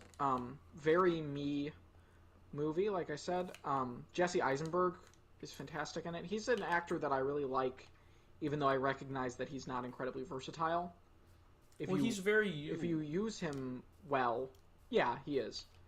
If you use him well, if you put him in The Art of Self-Defense or The Social Network or whatever, he's great. He's so good. He's so the scene in The Art of Self-Defense where he like is like going to his car. He's like leaving the grocery store and he's going to his car, and this guy is like, "Hey, the guy like nicks the back of his car." Oh, I forgot about that scene. And he's like, "Hey, don't do that." And the guy's like, "What the fuck are you gonna do?" And he's like, "I'm a yellow belt in like kung fu or whatever, karate or whatever he does in the movie." And the guy's like, "Oh yeah, well, you like fucking you suck." And then he like hits Jesse Eisenberg, and then he gets in his car and he starts he's like crying. Yeah. Oh, it's so good. Like, he's such a great protagonist. And he's got his dog, and then the dog dies. And there's great, like, just awful, dumb lines that would be awful in any other movie, but are, like, really, like holy shit, in this movie. Right. And he's like, it doesn't make any sense at all. The doctor, or the vet, is like, "Your dog died. It definitely got punched. But the print on it is from a foot. Because, like, when he's, like, getting trained, it's, like, kick, like, punch with your feet instead of kicking. But it's, like, a veterinarian wouldn't. There's no, like, way to identify the difference. You know what I mean? Like, that doesn't make any fucking sense. But it, like, in the movie, it's, like, holy shit. And it's, like, it's so good. Everything about that movie is like really well. Another great production design movie where everything is yellow because he's a yellow belt, and it like represents that, and it's there's so much like it's great. It's a great like anti-toxic masculinity movie where there's that scene where he's talking to the leader of the school, and he's like, do you know any foreign languages? And he's like, I'm studying French. And he's like, no, French is like a girly language. You have to learn fucking German, something that sounds like he's violent. Like, that's nice. Yeah, I remember that. I forgot about that. Yeah, and he's and is that racist? What I did was that racist? No, it's fine. You're German. It's fine. I am German. Huzzah. But like I don't know. There's so much good stuff in it. I highly recommend The Art of Self-Defense, starring Jesse Eisenberg. It's one of my favorite movies of the last few years. Oh yeah. And of all time. It's very me. Tommy Safari Season 2 this summer? Heck yeah, Tom. Tom, I would like to do that. I definitely think that would be epic. I still have the Google Doc of all our lists of locations. Highlighted, too, by feasibility. I would pay to see it. Would you pay? If we, like, put it on, like, what's it called? Patreon, would you pay to watch Tommy Safari? I would pay to watch Tommy Safari. How much? I think it was a dick move of you to make me pay because I'm your brother, but well, we gotta pay for the trips, dude. I understand. Money doesn't just grow on trees. I probably wouldn't pay more than like $5 for $5 for a video. All right. Yeah, that's fair. All right. Art of Self-Defense was your what pick? Whatever. I just can't remember. I said. I think Fight Club. I think it's the 5th. Okay. And Fight Club was your 6th, I think. Yeah. So now you're gonna do 7. My 7th is The Lighthouse. Oh.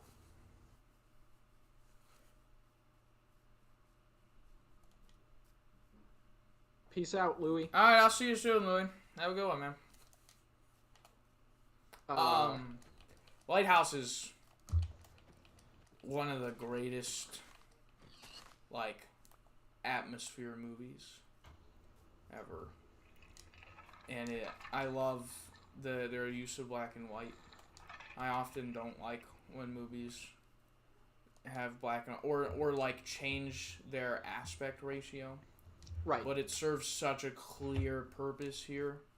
Mm-hmm. And I think it's technically one of the most beautiful movies ever. Yeah. And it's a movie that, like, it's not outright telling you what it's about, and it takes multiple rewatches. I mean, like, on the first watch, you know it's a good movie, and you like it. But the more you watch it, like, you just discover more things, and you pick up on things you didn't the first time. I thought it was... I think all the things you're saying are true until the last shot. Yeah. Because the last shot is very like, oh, and this is what the movie's about. It's Prometheus. And you're like, oh, it's Prometheus. Oh. Yeah, I mean, I don't know. Which is like, it's fine. It's like not the worst. I don't think it's not it the most ruins the egregious thing in the movie. world. No, it certainly doesn't. The movie's great. It was one of my favorite movies of 2019, behind Once Upon a Time. Once Upon a Time and The Art of Self-Defense. Yes. In looking back, but I just the performances are so good, the directing is so good, just like the visual of the lighthouse as like a metaphor for like masculine urge and like just like the seclusion and how Robert Pattinson's like basically like a sex fiend who's been like so desperate for human contact. I don't know. It's just all like very interesting and like it's all presented in like such a bizarre way. And the whole like murdering bird sequence and how like that's great. How like accusational, if that's a word. Sure. How accusational I don't know how you're they about are to use it. To one another. And how they're like, very like they're always like accusing each other of being the one who's caused the problem, and you never know who to trust. That scene where he he runs out and destroys the boat, and then he runs back in, and Willem Dafoe's like, "Why'd you destroy the boat?" And he's like, "What do you mean? You just destroyed the boat." That's just such like a mind bend, and it does a really good job. I'd say, like, you know, it's pretty close in that way to like The Shining. It's like if The Shining was a lot better. Yeah, is how I that's feel what I about was just about to say. The going crazy stuff is much clearer and a lot creepier and more cinematic in Yeah. the way it's conveyed. Yeah. You And know, The when Shining is just like you watch a guy go crazy, but The Lighthouse is more like you feel like you're going crazy along with them. Yeah, and just like as the movie builds up, the more you want to, as an audience member, see what Willem Dafoe is hiding in the light, if anything. You know? And you're kind of just on this ride with Robert Pattinson's character of just, you know, getting drunk all the time, and then when that storm hits at the end and everything's just like a watery mess, and then he like walks him out like a dog, and he's like, bark, and then he's like, it's just so bizarre, but it's such a good looking movie and a well acted movie. Just something about it, very very very very rewatchable, and that's something that I look for because I love. Yeah, you love rewatching. I movies. love like analyzing movies. That's something I Yeah. really just enjoy. So, if a movie can be entertaining rewatch after rewatch, like, I will tear it to shreds, you know, in my brain. Yeah. Pick it apart. Lighthouse is just so phenomenally well done. Great So movie. that's my number 7. That's your number 7. My number, I guess, 6 is I'll be interested to see if this is on your list at all. Mm-hmm. Teen Beach 2. This is not on my list. I'm shocked. I'm not. I'm shocked. I The- forgot it would be on yours, actually. The 2015 musical throwback classic. The closest I think my list comes to being nostalgia driven, but I don't think it is, because if you watch it, it is just genuinely wonderful. Yeah. Regardless, I mean, it's just so happy. It's such a happy movie, and it does have drama, and it does have the Eternal Sunshine ending in a bizarre twist. Yeah. But it so much of it is just, you know, sparkle sparkle rattly do, you know, like you listen to that and it's just like so fun. And Well, happy yeah, and you're exciting. a music guy.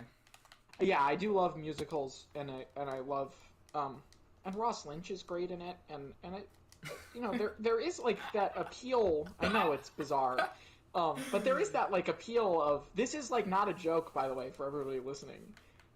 For the one person, We the almost 2 people that are listening. We almost reviewed this on our channel. Yeah, we watched it for a best of the worst. Why And we were was like, it? wow, this is amazing. Oh yeah, that was when we did like Multiple. We had bests. Yeah. Yeah. I mean, I think the last time we did it, we still did it, but since then we've decided that it will all be worse. Yes. For the mythic next time we do a best of the worst. There will be one next time Tommy's in town, because Tommy's a good guy. Tommy's so funny, dude. Like, he's like a perfect straight man for us. He is. His commentary on the Forgotten Orb is one of the greatest. Oh my god, it's so. Tommy says, "I'll have to watch The Lighthouse with you guys. Haven't seen it yet." Yeah, I'll watch it anytime. You should. Yeah. It's so good. Yeah, so I'm gonna watch it too. Teen Beach 2 you should also watch, because it's the best. It's one of my favorite movies ever. You don't have I to wrote watch it. my final essay for my English class last semester on it. Did you get an A on that? I think so. Yeah. So lit. It's a near masterpiece. It has those moments where it's like, oh, this is Disney Channel acting, and it's like trashy, and like, when I always think of when Ross Lynch is like standing out in the rain. And, Oh, yeah. and she's like up on the steps. We have to mention that one of Finn's favorite movies is a Disney Channel film. Yeah, this is a Disney Channel original. We have to mention that it is a Disney Channel film. Yeah, and it's perfect. It's not perfect, but it is almost. I mean, it's very good. I mean, so much of it is just genuinely very good. You know, there is the excuse that a lot of the actors have for being bad actors. You know, Layla and Tanner are so corny and terrible. Well, that's the intentionally. Point.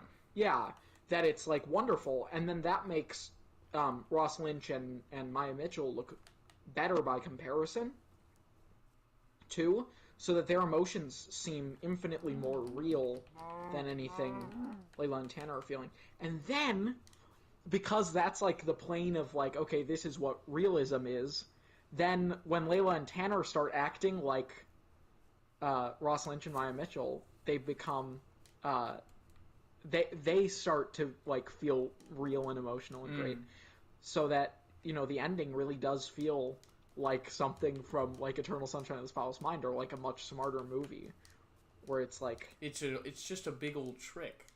Yeah, they're like connecting with each other again anyway, and it's so good. And then it's like, okay, Eternal Sunshine of the Spotless Mind ending, and then also like a 50s musical number. Right. And it's like this like super fun sequence, and it's so good. It's really it's of course an incredibly underrated movie, and just magical. All right, thank you, Cesar. Thank you, for Cesar. Your time spent watching. Yeah, thanks, G. Tommy says,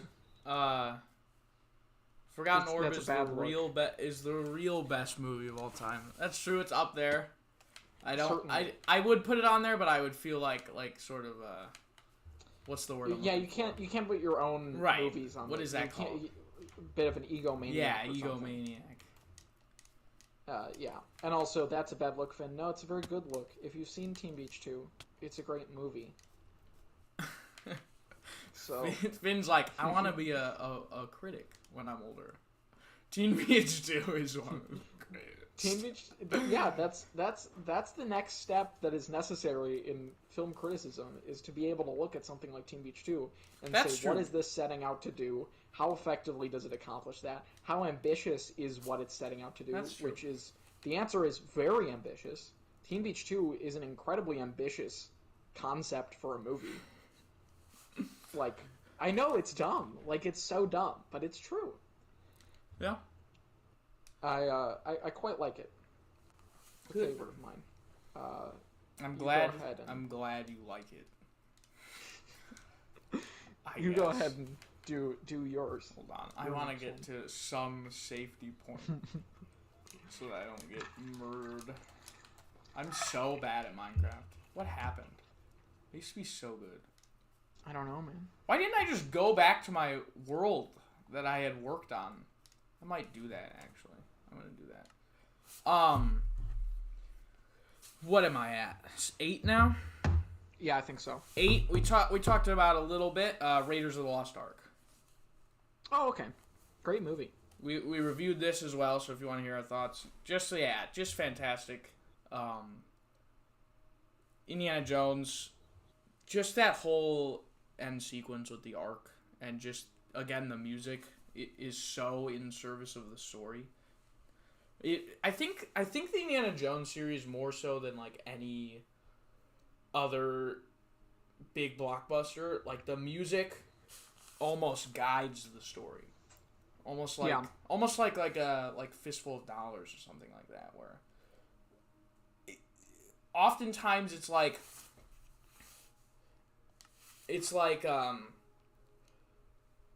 there's music over action, and then like the really important scenes are kept with sort of minimal scores, or sort of just true tone, like diegetic sounds, one could say. And that's something that I really like about the Indiana Jones films. Have you learned about like diegetic and non-diegetic sounds? Yeah. Okay. There's just something about that triangle though, like Belloc, more just the relationship Belloc and Indy have is so interesting and intricate and something you wouldn't expect to see in that kind of movie. It's one of those where it's just like deeper than people view it as, but at the same time it also works as just like a fun blockbuster adventure. Yeah, like Teen Beach 2. Exactly like Teen Beach 2, except not, because Teen Beach 2 sucks butt. No. But do you see my civilization? Oh, I thought you had spawned into, like, I thought this was like a villager room for a second. I was oh my god, you hit the fucking lottery. Wow, good job. Look at that. You see that shit? That's all quartz. This is all, you built this all in survival? I built this all in survival.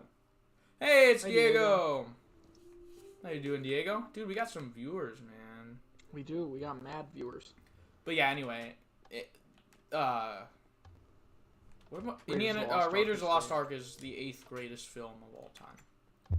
Fair enough. Diego, we're talking about our favorite movies of all time. You've missed my top 8. My top 6. I'm about to give my number 7. What's your number 7, Finn? I think I'm gonna go with. This is gonna be so much worse. My list is gonna be so much worse when you hear my next one. But I think this one I'm gonna go with. Another incredibly underrated movie. One of my Oh, okay, cool, Diego. He heard about Teen Beach 2. Oh, lit. Great. My favorite movie. What great news. Of 2021 is on my list of my favorite movies of all time, and that is Max Landis's The Death of Batman. Ooh, okay. I'm exiting chat. Why are you exiting chat? Well, just because, like, it's, I don't think it's a real movie, bro.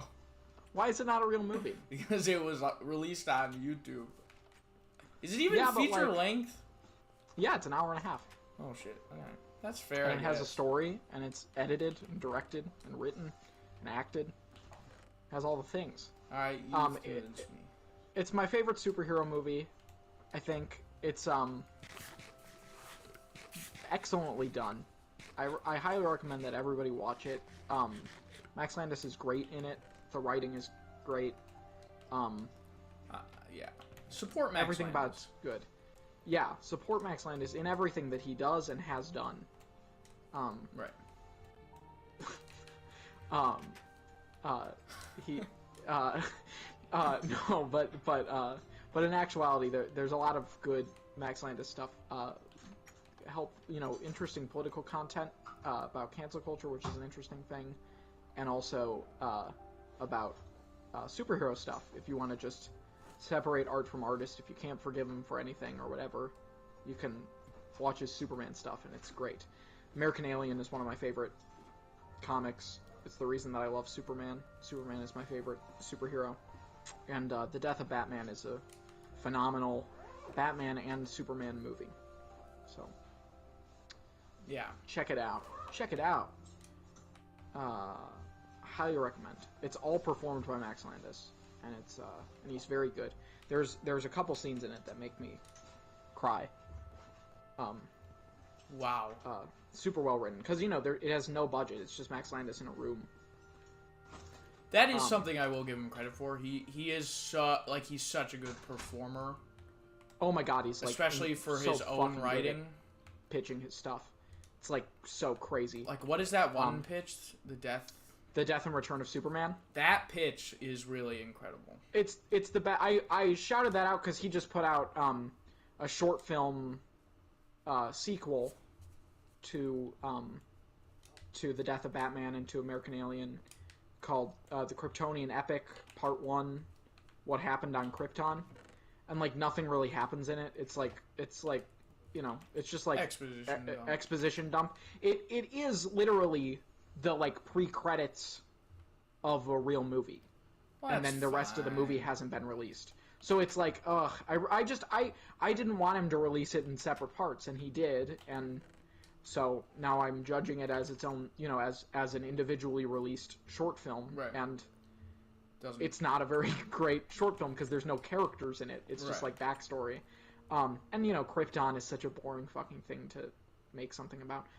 But in my review of it, I was like, um, uh, in the Death and Return of Superman, all of this exposition dump happens, like at the end of Act 2, like, like when all the like Mon-El General Zod stuff is going on. I don't know how much of that you remember. I remember most of it. I watched it fairly recently. It's so good. Yeah. It's such a good and his pitch for the death of not for the Death of Batman, for Agent of Batman, which is the direct sequel to American Alien, is great. He pitched the Society Toyman was one of his like full length pitches, and Batman Death Wish, but the Death of Batman is like a fully performed, pre-written piece with like dialogue between characters and all of it, and he plays every character except for the Joker, and it's so good. It's really, really good. I highly recommend it. It's got a lot of really smart psychological Batman and Superman things, and it's also like fanboy stuff. There's a great part where he says, Batman says, "Batman is forever. He will be returning. Batman and Robin, the Dark Knight, rising and beginning." And he says all of the titles of every Batman movie in like one. And it's like kind of dumb, but it's like kind of cool. And by that point in the movie, he's kind of earned it. And there's also a great part where like one of Batman's like alternate personalities is like Adam West, and he shows up and he's like, "Hello, old chums," and then like they kind of like argue with him, and then he goes, "Oh, it seems like you guys need to be taught a lesson. Nightwing break his arm," and then it's just like action scene, and it's so good. I very much enjoy almost everything in it. The like kind of pre-dream sequence where it's basically just like Max Landis describing an action sequence that's not happening. That is kind of boring on rewatch, but besides that, it's great movie. Very good, very good. What's your hold on. What's your next? I'm gonna get back to safety before You're I good. pull out my phone because I don't remember. We're at my 9th. Isn't that crazy? That's so crazy. 7 more. Rip.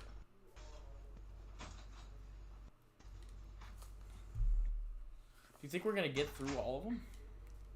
I don't know. I don't know how much time I have left.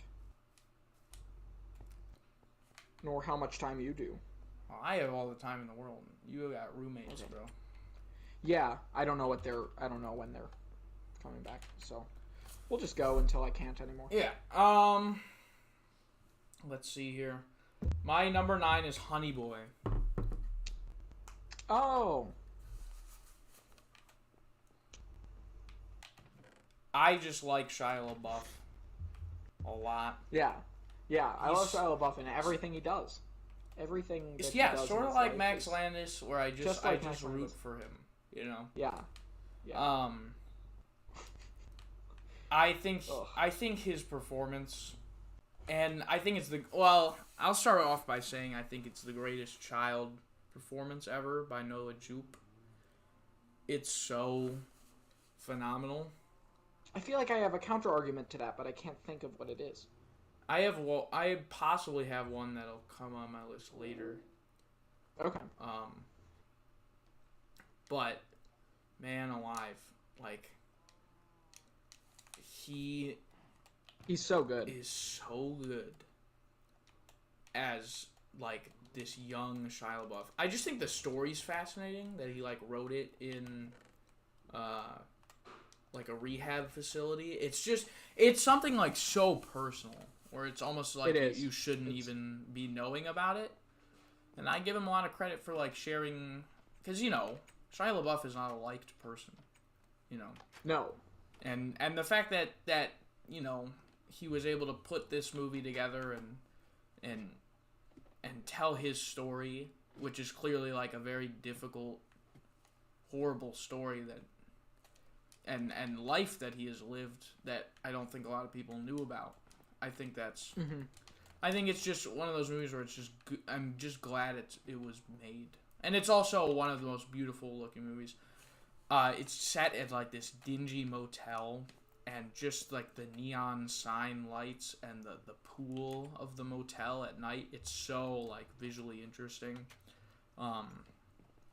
And then of course Shia LaBeouf playing his own dad. That performance is so, It's very interesting because it's like, he like loves his dad, but he hates his dad, and like I don't even know how you go about. I have no idea. Portraying something like that. But he's brilliant though. Yeah. I do love Shia LaBeouf. I think he's a great example of like torture making brilliant art. Yeah, exactly. Yeah, because like his life was rough. All right, see you, Tom. Smell you, Tom. Smell you. Smell you. My friend's grandma died, and I said that to him. That's a real story. You did not. I dead ass did. I'm gangster like that, bro. That's pretty lit. So Should I say my next one? Yeah, go for it. Or are you? So just I'll just go ahead and remind everybody that I've already ranked Teen Beach 2 and The Death of Batman and Pee-wee's Big Adventure and Teen Wolf higher than this. My next film is Citizen Kane. All right. Which I love. I love Citizen Kane so much. I think it's no just Teen Beach. It's nowhere near as good as Teen Beach 2. I will say that. No, but it's obviously, it's fucking Citizen Kane, and it's like just the most incredible, like it is kind of made by Orson Welles' performance. I just love Orson Welles. I think he's phenomenal. Yeah. And he's so good in that fucking movie. And he's a very special type of artist that like isn't really as much of a thing anymore.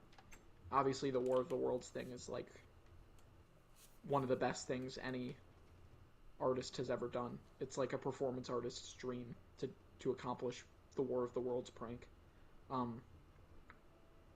Because he just like convinced like America that aliens had landed. Yeah. And it's like, how the fuck do you accomplish that? He's just brilliant. But Citizen Kane is just obviously it's just like a brilliant, great fucking movie, and it's just like he's amazing, and the character is so strongly written, and all of the supporting cast is so fascinating and entertaining, and it's very emotional and well shot, and it feels like a play because it's all theater actors, and that's like what the experience is. It's just so good. I love Citizen Kane. Yeah, it's just like a story of, a man corrupted by greed and power. Yeah. It's very good. Very good movie. Highly recommend Citizen Kane. But not as much as you would recommend Teen Beach 2. No, I think if you're like setting a priority list of like movies to watch, like you've never seen a movie before, definitely would show you Teen Beach 2 first. Right. You know what? Someone who's never seen a movie before would probably really like Teen Beach 2. Because they would have no frame of reference. So, you have that. Yeah. Yeah. Let me... Can I go to my next one? Yeah. Yeah, I'm all done. My 10th on best of all time is Stripes. I'm shocked. I know. I have not seen Stripes in a long time. I think you've seen it recently. Yeah, I watched it recently, and man, there are a few movies better than Stripes, bro. That movie has got heart, soul.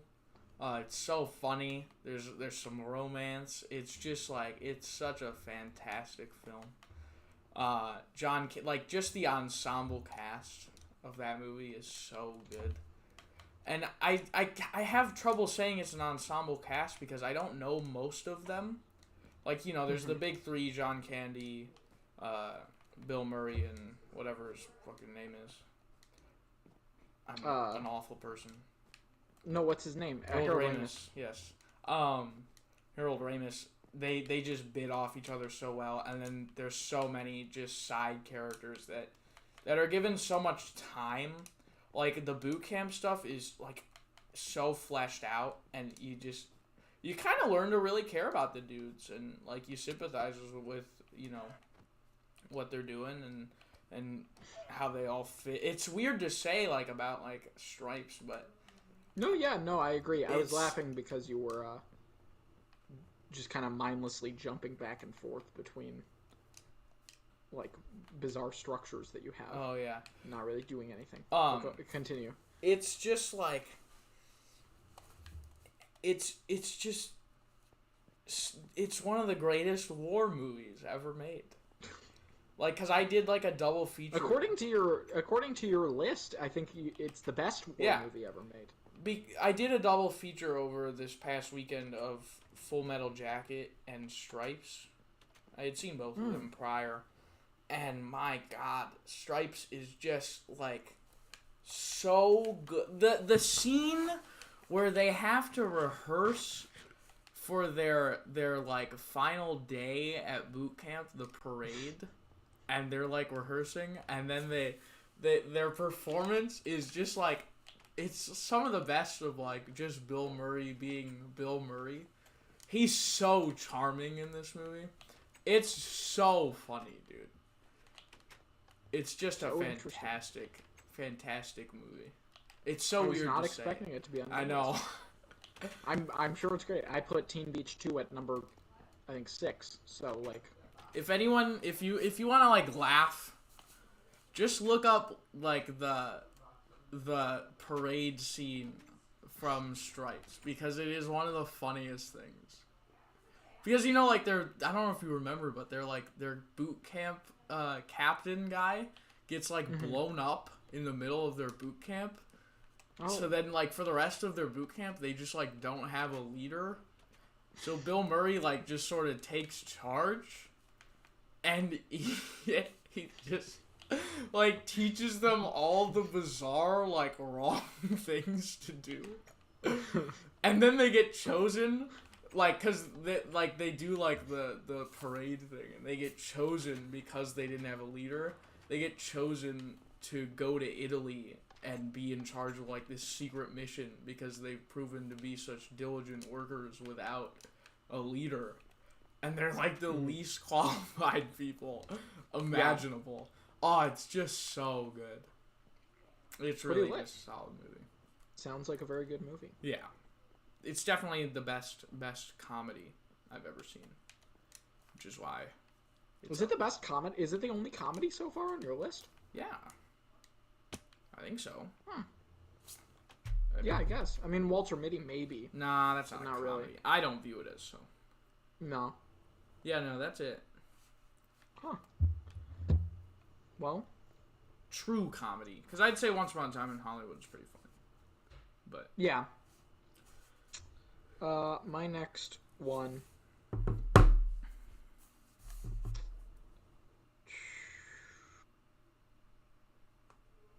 Alright.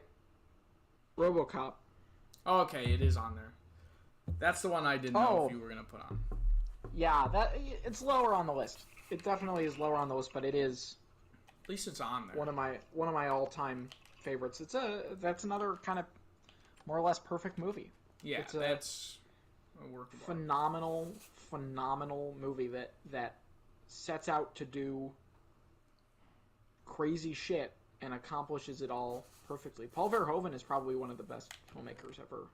I haven't seen enough of his movies, but that dude is like... He was, like, good. Yeah. At making fucking movies. RoboCop is just genius. I fucking love RoboCop. I like everything about it. I mean, there's emotion to it, and there's, like, whatever, but it's so funny and, like, clever in the way that it kind of tries to satirize. Like, it is kind of like the Fight Club, like, fuck society stuff, but, like, not... Even more so, like... Not dumb, obviously. Even more but so it's, hidden, you know. Yeah, it's totally subtle, just, like... Because you can just watch it, and it's just, like, RoboCop fights the bad guys, and and there's no hidden meaning. Like, you can feel like that, but it's hard to miss the like it totally operates on its own without any of that. Right. Whereas Fight Club is kind of all about that specifically, but RoboCop just has this layer of like sarcasm in everything that's happening all of the time. Yeah, it's really solid and it's really fun. Like the gore is some of the best gore in movies. And... Yeah, especially in action movies. Right. You don't get a lot of... I mean, it's probably I always think of it as, like, the Squib movie. Yeah. But it's also probably one of the deepest action movies based... Like, because it's made by, like, you know, a real director. You know? Yeah. Someone who, like, yeah, but Paul Verhoeven, you know, he's a real director, but he's a real director who made action movies primarily. Right. You know? I mean, and that's what you... That's, like... good filmmakers, in my mind at least, you know. A lot of my favorite filmmakers are genre guys. I think genre filmmakers are the greatest filmmakers. Yeah. Spielberg, I mean... Yeah, Spielberg's great. Tarantino, Gunn. Your mom. Kevin Smith, I love his stuff. I haven't seen any Kevin Smith movies. Mostly because I think he's... Max Landis, the aforementioned Max Landis. Yeah. Big genre guy. I need to see more of his movies. Father was talking to me the other day, and he was, or not the other day, a couple weeks ago now, but he was like, "Have you ever seen the movie Mr. Right?" And I'm like, "Max Landis wrote that movie," and he was like, "Really? It's a great movie." And I was like, "Oh my god!" So I got to see Mr. Right because it's Sam Rockwell as written by Max Landis, and I'm like, that's got to be the best thing ever. Yeah. Very cool. But man. You know who the other lead in that movie is Anna Kendrick. Oh no. So maybe you. Oh no! All right.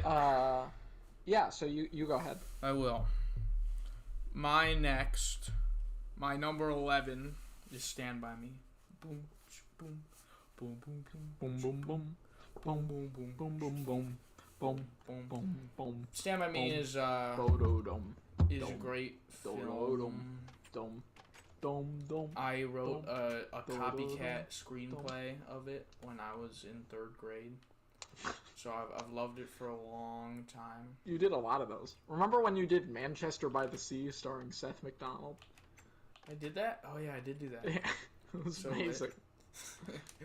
I might still have that actually.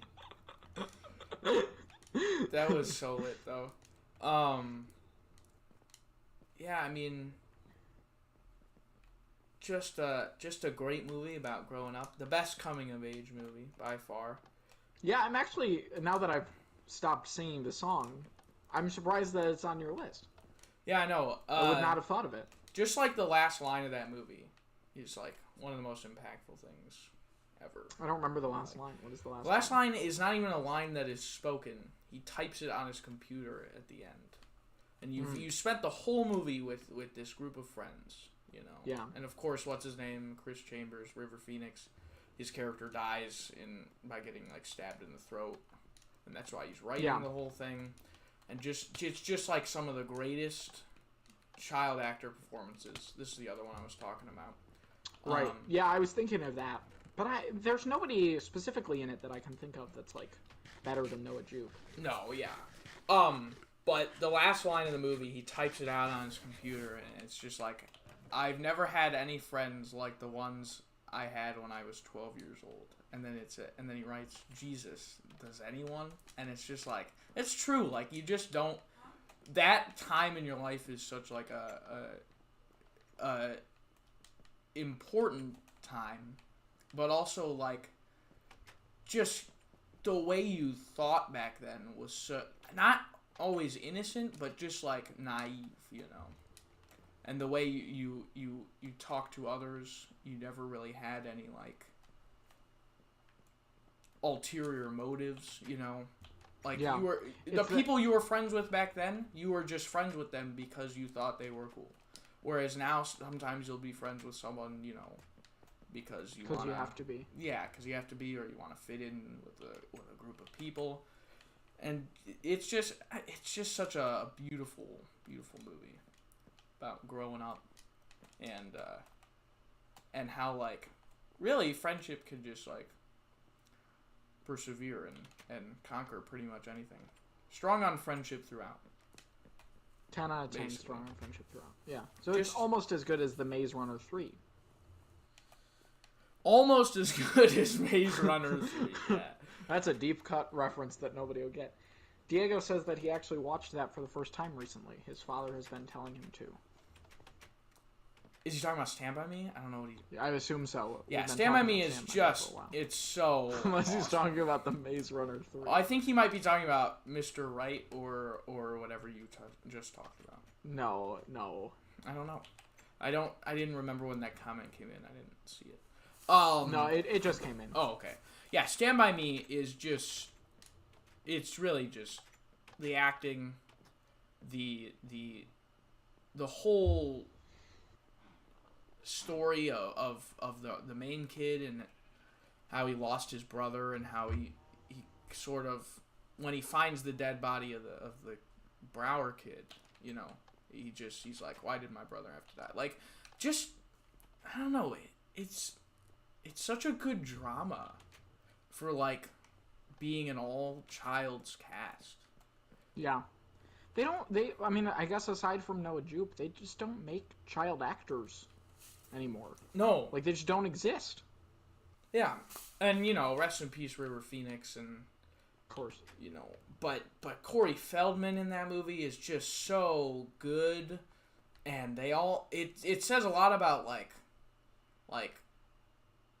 you know, social classes and how looked down upon certain families are based on their histories and stuff. Like Chris Chambers is like, I'm never gonna get out of here because my brother is a lunatic and my dad's like abusive alcoholic and everyone looks down upon me. I don't know if you remember, but he has the whole conversation about how he stole the milk and then he tried to return it and no one knew that he tried to return it and he just got like a 3 days. It was a whole scene. But it really is just like, it's sad, you know. Yeah. That they gotta deal with that. And then what's his name is a writer, and that whole scene with the pie contest is just so random, but also like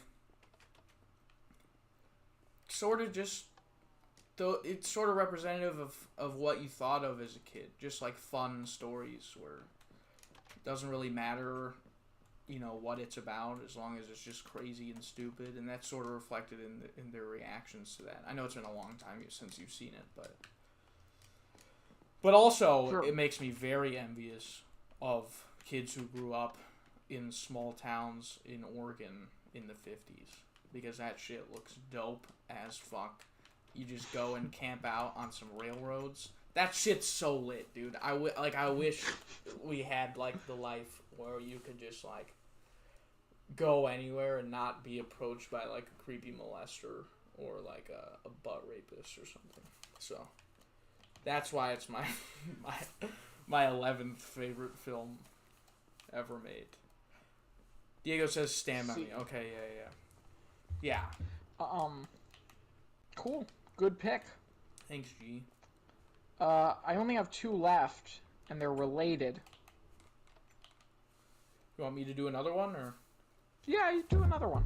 I think my next one, if I have it, this might be on your list.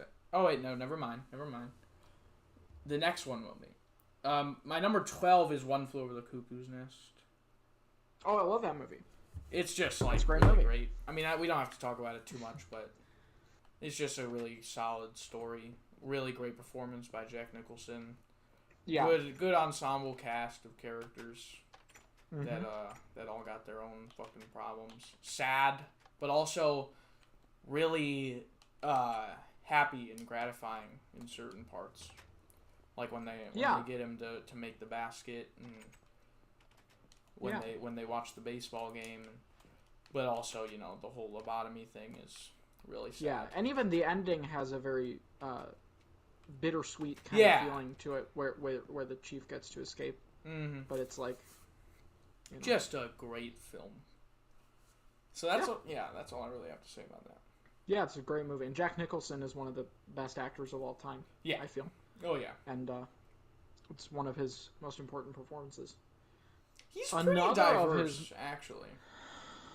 Oh, I know what you're transitioning to. Another of his most important performances is in Batman 1989. That's my number 13. Okay, Batman and Batman Returns are my last two, which are like equally good probably, but I kind of like Returns a little bit more personally, maybe. Mm-hmm. But it's like it's so close. You said earlier that The Last Crusade has the best score in the history. Yeah, I know what you think. My vote is Batman 89. That's Every fair. single track is brilliant. Danny Elfman's score breathes half of the life into Tim Burton's version of Gotham City and Batman and everything, and it's just a fucking... Oh, they're both masterpieces. Michael Keaton, I feel, is the best Batman of all time, including Kevin Conroy, who I think most people would say is probably the best Batman. Yeah. I vote Michael Keaton a little bit above him. I would as well. As great as Kevin Conroy is, I would put Mark Hamill above Jack Nicholson in terms of Joker performances. I would not. I think Jack Nicholson is the perfect Joker. He's amazing. He's amazing in it, for sure. But I would put Mark Hamill a little bit above. I think Mark Hamill is just fucking... you also got to give points to the fact that Jack Nicholson looks like the Joker in a way that Mark Hamill obviously could not do. Sure. Jack Nicholson, not only is he like acting it in person, but like, dude, his face looks like the Joker. Like, like it's another level of like the actor. But that final showdown where he's like he's in that really vulnerable place where he's like getting the shit beat out of him and he's still cracking jokes with like the glasses and stuff. And then that scene in like that museum restaurant place. Sure. Where he has the makeup on and she throws the water in his face and that's like, so Joker. Like that's so perfect. And the great thing about Joker is that he just kind of dicks around for fun. Yeah, him breaking all the fucking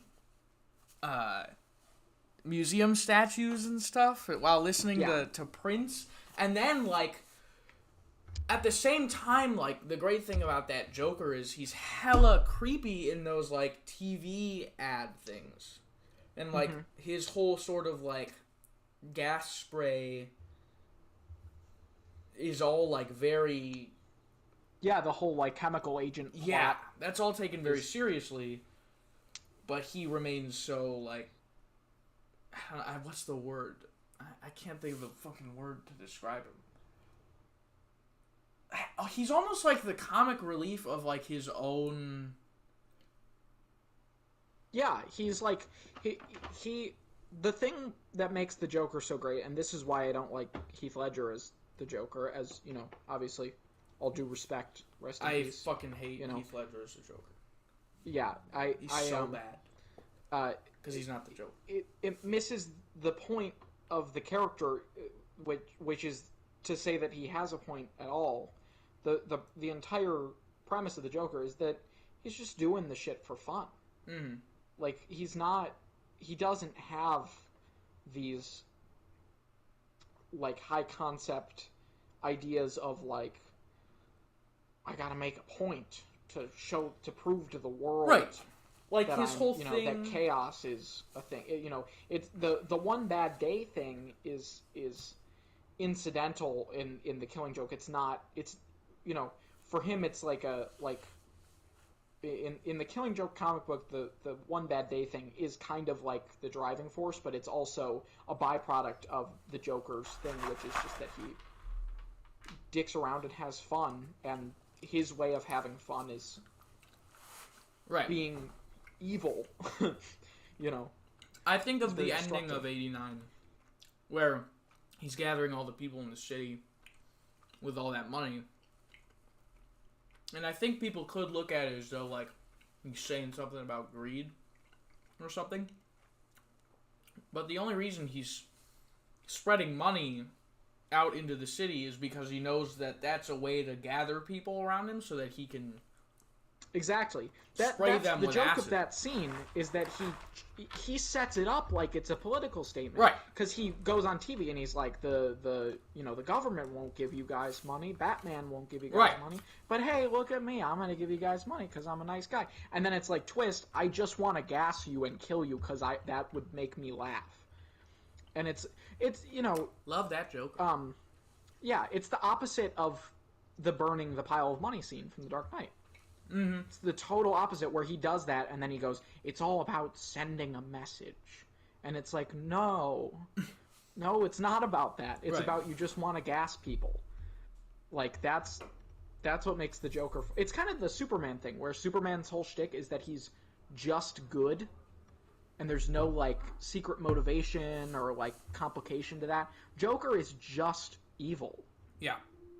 There's no, like... He's a leftover of the old comic books where you could just have a villain who felt like being a villain because that's what villains do. Yeah. So, yeah, Jack Nicholson's great. And for all of that, like, the best part of that movie is Michael Keaton as Batman, I feel. Oh, yeah. Like, that's the thing. Like, everybody always says Batman's the least interesting part of every Batman movie. Not Batman 89. Batman 89, like, there's so many layers to the way that Michael Keaton plays. Michael Keaton is another one of the greatest actors of all time, I feel. I agree. You have him and Jack Nicholson opposite each other in a fucking Batman movie directed by Tim Burton in his prime. Yeah. And it's just, like, it's so good. And Danny Elfman's best score. And it's just so good. But, yeah, Michael Keaton has so much going on. And obviously, I'll, talk forever about the fucking apartment scene. Oh, yeah. Which is the best. It's the best scene in any superhero movie, probably. We should review those. We really should. This summer, sometime. Yeah. Diego says Batman in 1989 is definitely in his top 10. Oh, yeah. It's really great. Yeah. And I should also... I'll just talk about Returns. You don't have to. I love Batman Returns. Arguably more. Arguably. No. It has some great Batman stuff. Michelle Pfeiffer is great as Catwoman, and Danny DeVito as the Penguin is one of the best villains in any superhero. Yeah. I like him more than Jack Nicholson as Joker. I don't, but I appreciate it. Hot take, but he's so fucking good. And Christopher Walken is fun, and yeah, there's a lot that's of where good that in loses movie. me is the whole Christopher Walken thing. Like, I just don't care about him at all. But I know why he's there. Yeah, it's kind of a plot device thing. Yeah. But I think there's a lot of really fun, great stuff in that movie, and the town square set with the giant Christmas tree and Batman, like Danny DeVito hacking into the Batmobile and the biting off the nose scene, and that always creeped the shit. And the finale when he falls into the water, and that how violent. Returns has a slightly worse score than still 89, fantastic. That but penguin that theme? That penguin theme is one of the best things Danny Elfman has ever written. Goodbye, Diego. Bye, Diego. Oh yeah, there's the new Batman coming out. I forgot about that. Yeah, that'll be what we talk about next week. What's it called? Fuck. Yeah, that penguin score, but like also the Batman Returns is such like a gritty, bloody film. Like when Penguin dies, was the big thing about it. And he just slumps, and then like the water just fills with blood. Mm-hmm. It's all very, very sad. That was back in the day when it really does make you feel bad for the Penguin, which I thought was interesting. Yeah, Yeah. Because you back could in the have day when a totally studio done would, just like a Joker kind of thing, where he's just a villain and he's just a villain. yeah. But they do the villain, but not really. Just someone who had been fucked. He has such mixed motivations because at first he's like, I just want to, live among the people like a normal person Right. because I never got to. And then it becomes like a power grab, and then he's like, and then he gets fucked by Batman because Batman just assumes he has these ulterior motives. And he kind of does, but he kind of doesn't. And then he's like, you know what? Fuck it. I'm going to kidnap all the firstborn children in the city and kill them. And then I'm going to bomb the city with penguins. And it's just like crazy. And yeah, it is. He is sympathetic. And yeah. Great movie. Both are very good. I do like Batman Returns, just not as much as Batman. Alright, so I guess that just leaves 2 movies. Go for it. I don't have much to say about either of them, actually. Right. Number 14 is A Clockwork Orange. Okay. That movie, I just, I didn't stop thinking about it for, 5 days after I saw it. And I think it's one of the greatest performances of all time. I don't know who the actor is, but whoever plays the main guy is, so good. And, it is so good at, being, making you so uncomfortable. I was watching it alone, but I was like, oh, God, if anyone saw me watching this, this is, horrific shit that I'm watching. Yeah. Not just because it's horrific, but the way it's shot and, how close you get to it, and it's all very bold. It's very, very much, I don't know. It's not it's performance driven, but at the same time, I don't think the performances work unless you have someone like Kubrick, behind the camera making all of it work, because the visuals are so crucial to his character, and same with the music. It's just such a bizarre movie. I know you haven't seen it, but you really should. It's only 2 hours. It's not a long Kubrick movie. Oh, that's nice. Yeah. What is it on? Is it? It's on HBO. Anything, do you know? HBO Max. Oh, okay, cool. It's really incredible. There's some vulgar rape, and that stuff's really awesome. Uncomfortable, but it's all in service of the story. It's all necessary.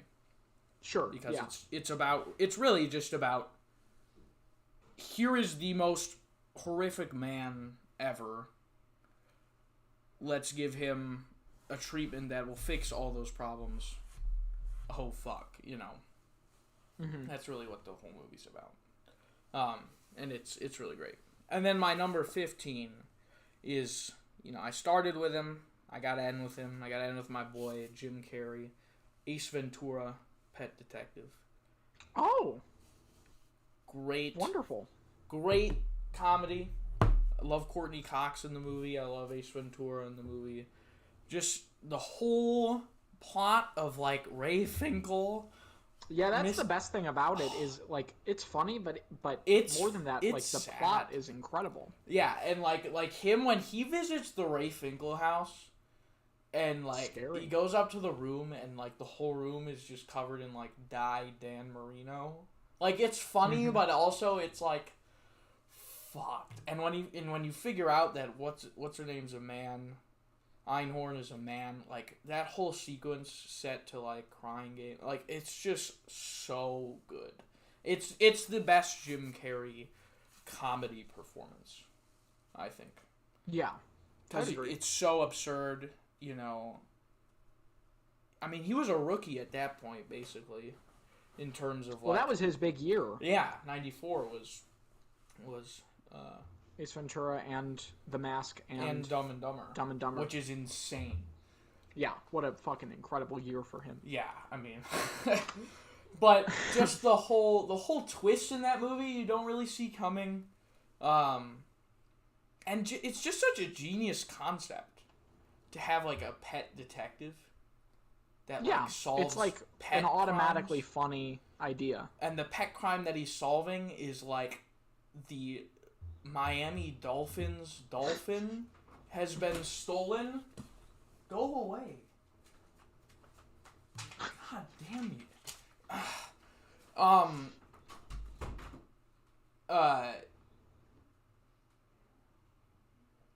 Stupid fucking bitch. God damn it. I don't remember what I was gonna say now.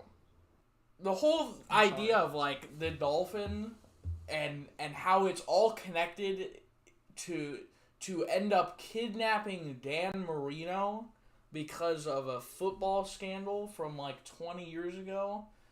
It's just like so, but like, how do you write that? Like, I would never think of that. I don't think anyone would ever think of that, and someone did. And, yeah, and it's so incredibly executed. And that opening scene with him in the mill, was so great, and it kind of sets up what. Oh yeah, that's a great scene. Yeah, it's just, it's all great. All the films are great, and we made it through all of them.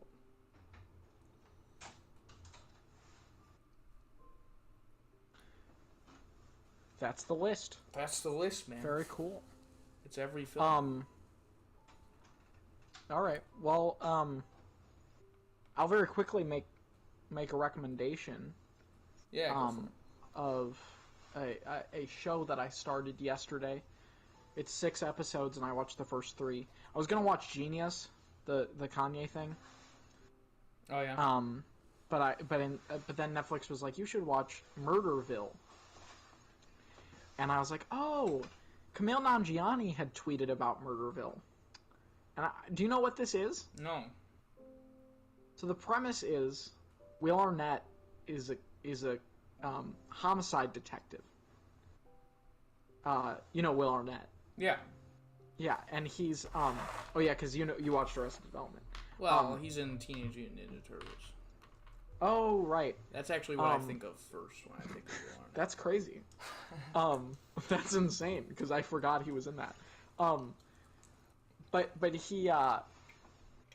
he's a homicide detective, and every episode he has a celebrity guest come on who is his like detective trainee, his like new partner, and they have to solve a homicide together.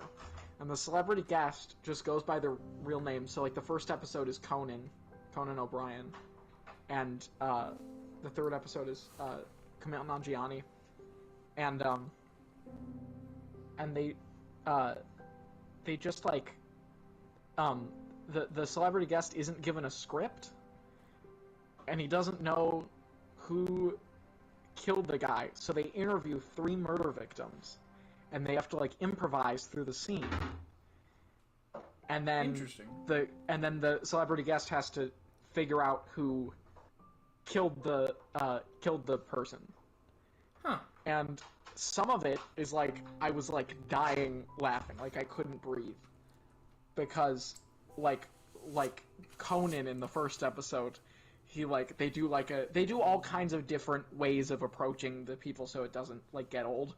Yeah. So they did like an earpiece, like Will Arnett's gonna feed you what to say, and he goes into the person that got killed was a magician's assistant, and they swapped out the trick saw for a real saw. So when he was like sawing her in half, she actually died. And there's a great joke where they're like, "Did you guys have like a safe word or anything that would have like?" And he's like, "Yeah, the safe word was stop, but all she said was, 'Please, Keith, you're sawing me in half.'" And they're like, "Well, I guess that wasn't the safe word, so that makes sense." And but they're like trying to figure out who swapped out the saw, and they go to this place where it's like a bunch of like middle-aged women who are like anti-magic, and they hate magicians. And Conan goes undercover as like a guy who hates magicians, and they're like, "Tell us about the first day that you hated magicians. Tell us about the day you decided that you hated magicians." And he's like, "When I was a child, I wanted to be a magician, and I got a deck of cards, and I went to the playground, and as soon as I fanned out my cards, they beat me. And he's like, they beat me savagely, and then they left to get some ice cream, and they came back and beat me some more. And then I don't remember how it was set up, but he's like, and they were all, every single one of them grew up and became senators. and it's just like the most like batshit, and so like a lot of it's very funny. I saw a clip. What is it on? It's on Netflix. Oh, okay. And it's 6 episodes. Every episode's a half hour. Okay. And I saw Kumail Nanjiani had tweeted a clip from his episode where Will Arnett like makes him like walk stupid, and he's like walking stupid, and he's like, and you have a signature noise, and Kumail's like, he's like, yeah, do your signature noise, and he's like, and they're just like in a hallway, and he's just like doing that, and I laughed so hard. I was in the middle of my we were like on a break in my cinema studies lecture, and I like laughed out loud so hard. It was so funny. Well, that's good. So yeah, so I recommend that, and right. that'll do it. Very lit. Yo, our watch time's not bad. Our yeah, I feel like it was better than is 23 minutes. 24 minutes. Yeah. Sorry. That's pretty good. That's pretty solid. We did it. We have to end it before it goes further down. Yeah, because now nobody's watching. Oh, do you know why it's 25 minutes? Why? Because you've been watching since the beginning. Oh, right. That's probably... So it would probably be much lower. Yeah. All right, well, thanks for watching, guys. You're welcome. And we'll see you guys next weekend. Yeah. See ya. All right. See ya. Bye-bye. And...